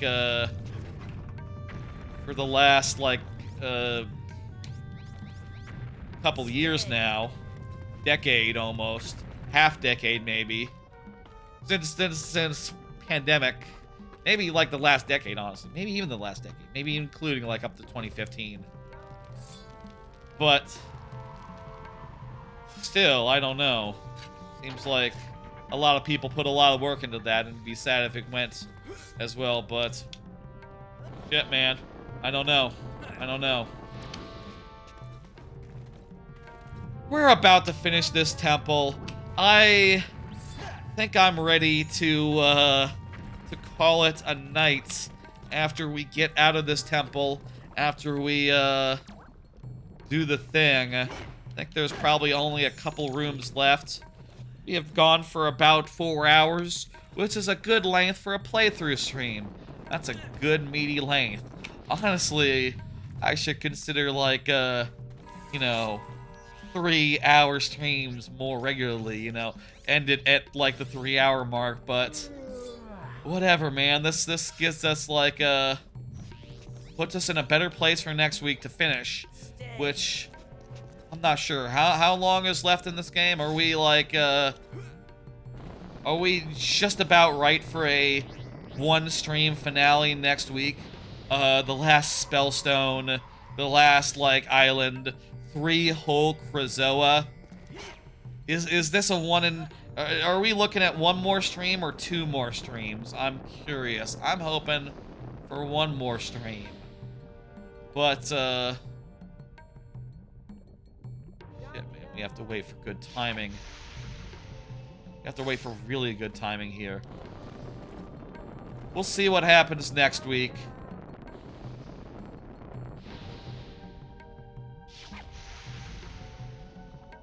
Good timing.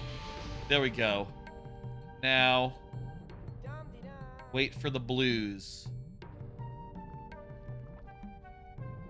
Blue is actually easier because we can sort of get it on the way to there or the way back. Did I get it? It seems like it's glowing. There we go. Perfect. I got like 1 more card left. Let's pull it real fast and I'll talk about this again. Little follow-up on moving. I talked last week about, like, you know, just hanging out at GameStop for like the Switch 2 pre-orders. Kind of made me miss like socializing in person more, you know, other than at work, right? And made me miss having a 3rd place, and made me think like, man, I'm jealous of people in Orlando. You know, I've said before, and I feel like this is just how I feel about like places to live in general. Basically, they're all basically the same, with some exceptions, and like Orlando is that exception, to the point where I have said before, like, if I were to live anywhere other than where I'm living right now, Plano, Texas, in DFW, I think Orlando would have to be the place, because it's the only place with like a big noticeable upside of, you know, as a theme park person, being able to like get season passes for everything and become just like the biggest, you know, Universal head. I would also get the Disney and the SeaWorld and stuff, and I would hang out with my cousins who live there, I am sure, at the parks often enough, and that sounds lovely. But also, man, I don't know about doing that next year. That would be way too soon. And like, you know, it really seems like a long-term thing, something that I'm not even sure my work would really accommodate yet, or whatever, you know. All that to say, if I were to do it, it probably would be like 2 years from now at the minimum, right? I would want to wait until like that Universal Kids that's like a half hour from me, less than that even, opens, and, you know, go to that as a family and see that. I'm sure that, like, you know, talking about that would be interesting to people. You know, I definitely want to do that next year. I want to see that new dive coaster that Six Flags over Texas is going to make next year. I want to see that. I want to ride that before I leave, you know? And, you know, I don't know. Like, if I get a house here, I guess I can sell it. And, you know, I think I do want to get a house, and I do want to, like, lock that in and get that going. I don't want to, like, spend... You know, if I went with Orlando, I think probably the realistic thing would be to, like, spend some more time in apartments, you know, there, whilst, like, you know, getting used to it, and, you know, figuring out, like, okay, would I want to stay? that sort of thing. Whereas, like, you know, get a house now, maybe 2-3 years down the line, go like, okay, do I still want to do this? Would that be fun? Etc. Am I going... Is this the way? I think this is the way, yeah. It's a long-term idea. One that, you know, I feel like as I'm looking at houses and like, settling down, you know, it's getting to the point where before, the thing I would say was, like, if I were to live anywhere else, it would be Orlando. You know, do I want to go from that to, like, okay, do I want to actually do that? Do I want to actually pull the trigger? I think the answer right now is, like, not quite, but let's put a pin on that. You know, definitely by the time I'm 40, let's come back to that. You know, in the next 5 years, I'll come back to that and really think, like, okay, what's up? How's Epic Universe? Do I really... would I be happy, like, just, you know, doing that all the time? Right? Is it that good? You know, Busch Gardens, maybe I'll go out there, like, just apropos of nothing. You know... Maybe I'll go to Cedar Point. I think I should go to Cedar Point before I, like, settle down at any one, like, theme park destination other than the one I live at currently, which, you know, is mid-tier. You know, over Texas. It's like, not good enough where you'd really want to go there every year, even if you live, like, in the area and you're a theme park nut. I'd rather go to, Universal again. I'd rather just make a trip out to Universal or Disney or Cedar Point or something like that every year. You know, last year I went to Japan. That's, you know, three theme parks there as well. You know, I continue to go to new parks every year, once a year, and that's so far as good. But, like, is it long term? I don't know.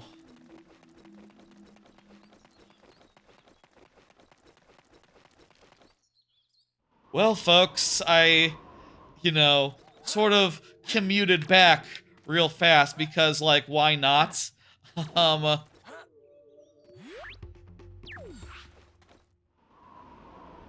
I sort of commuted back. I sure hope we don't get, like, a cutscene as we step through into ThornTail Hollow, because I think... I don't know why I'm not getting my contacts right now.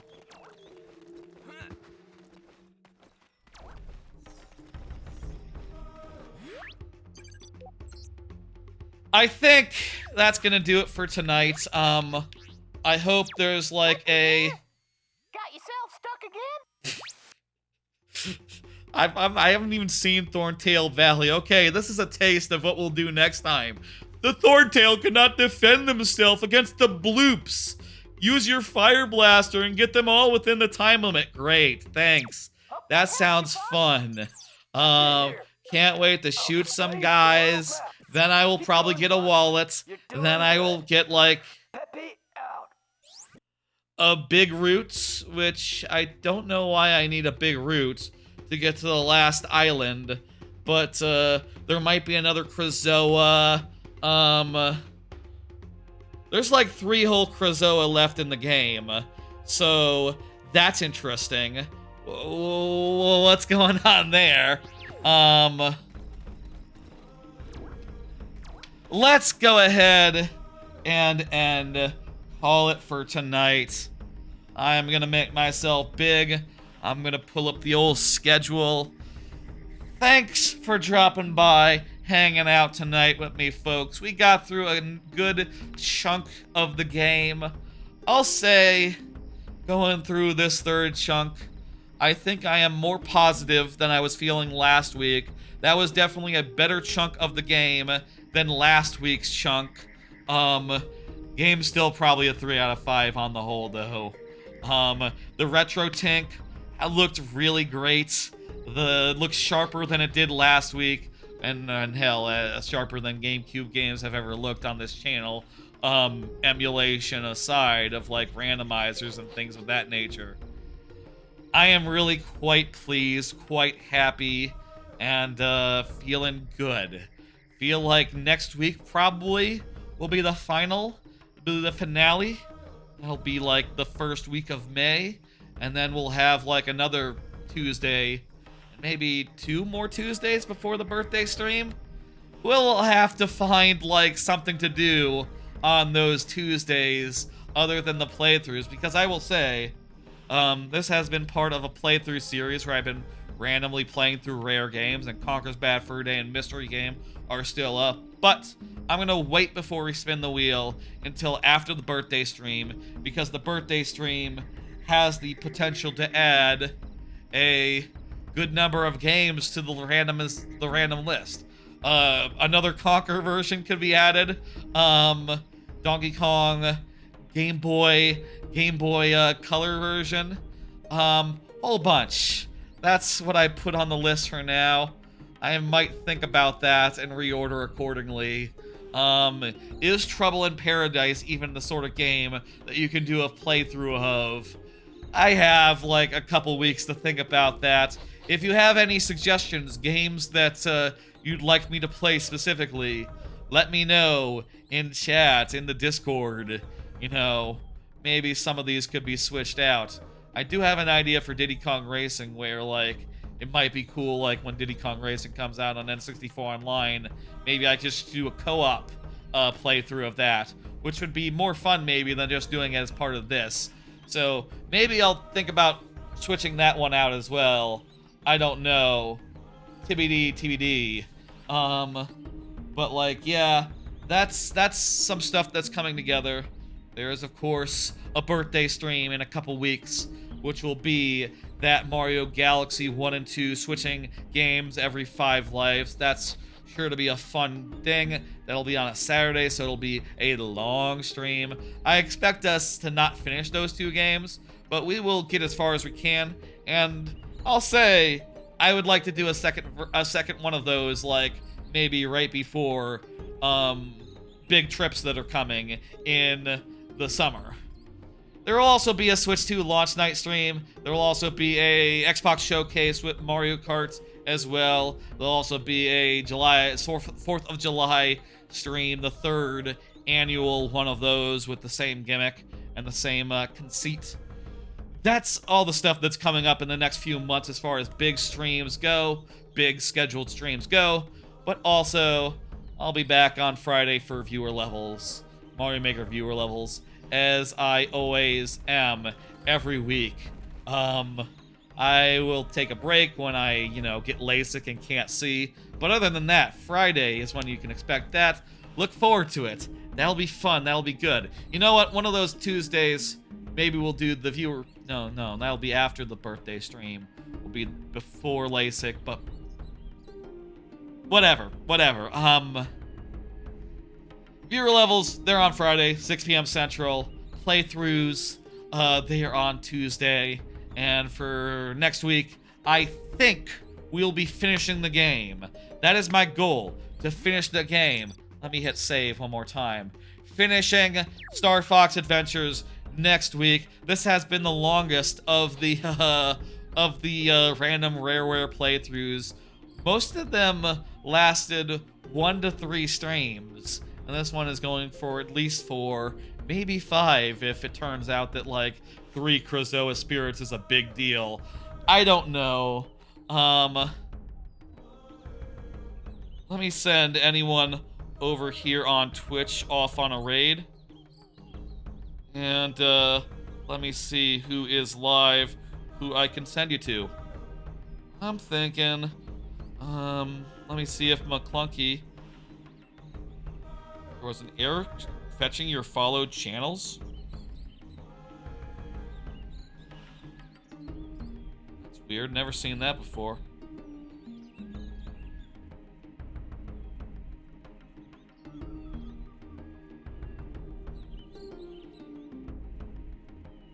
Weird, the Twitch app is not working. Let me restart it.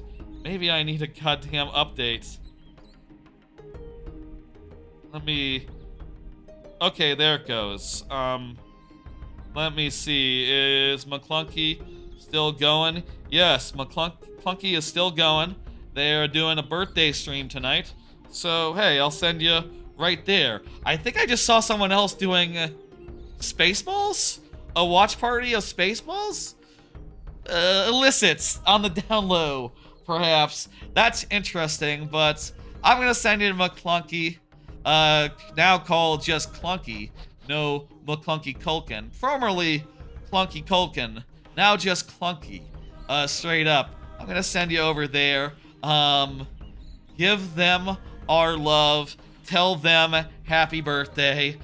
I mean, technically it might not be. Well, maybe for a bit. Depends on their time zone. If they are still in birthday times. It's fine. It counts. Birthday stream is a birthday stream, even if it passes midnight. Give them your love. Give the VOD your love. Shorts every day. I will see y'all on Friday for viewer levels. And soon enough for the finale of Star Fox Adventures. Next week, I hope. Let's see. I should ask if anyone knows. Are we looking at like 3-4 hours left? 5 hours would be fine. I could do that. I will see you next week for that. Y'all have a good one. Bye, folks.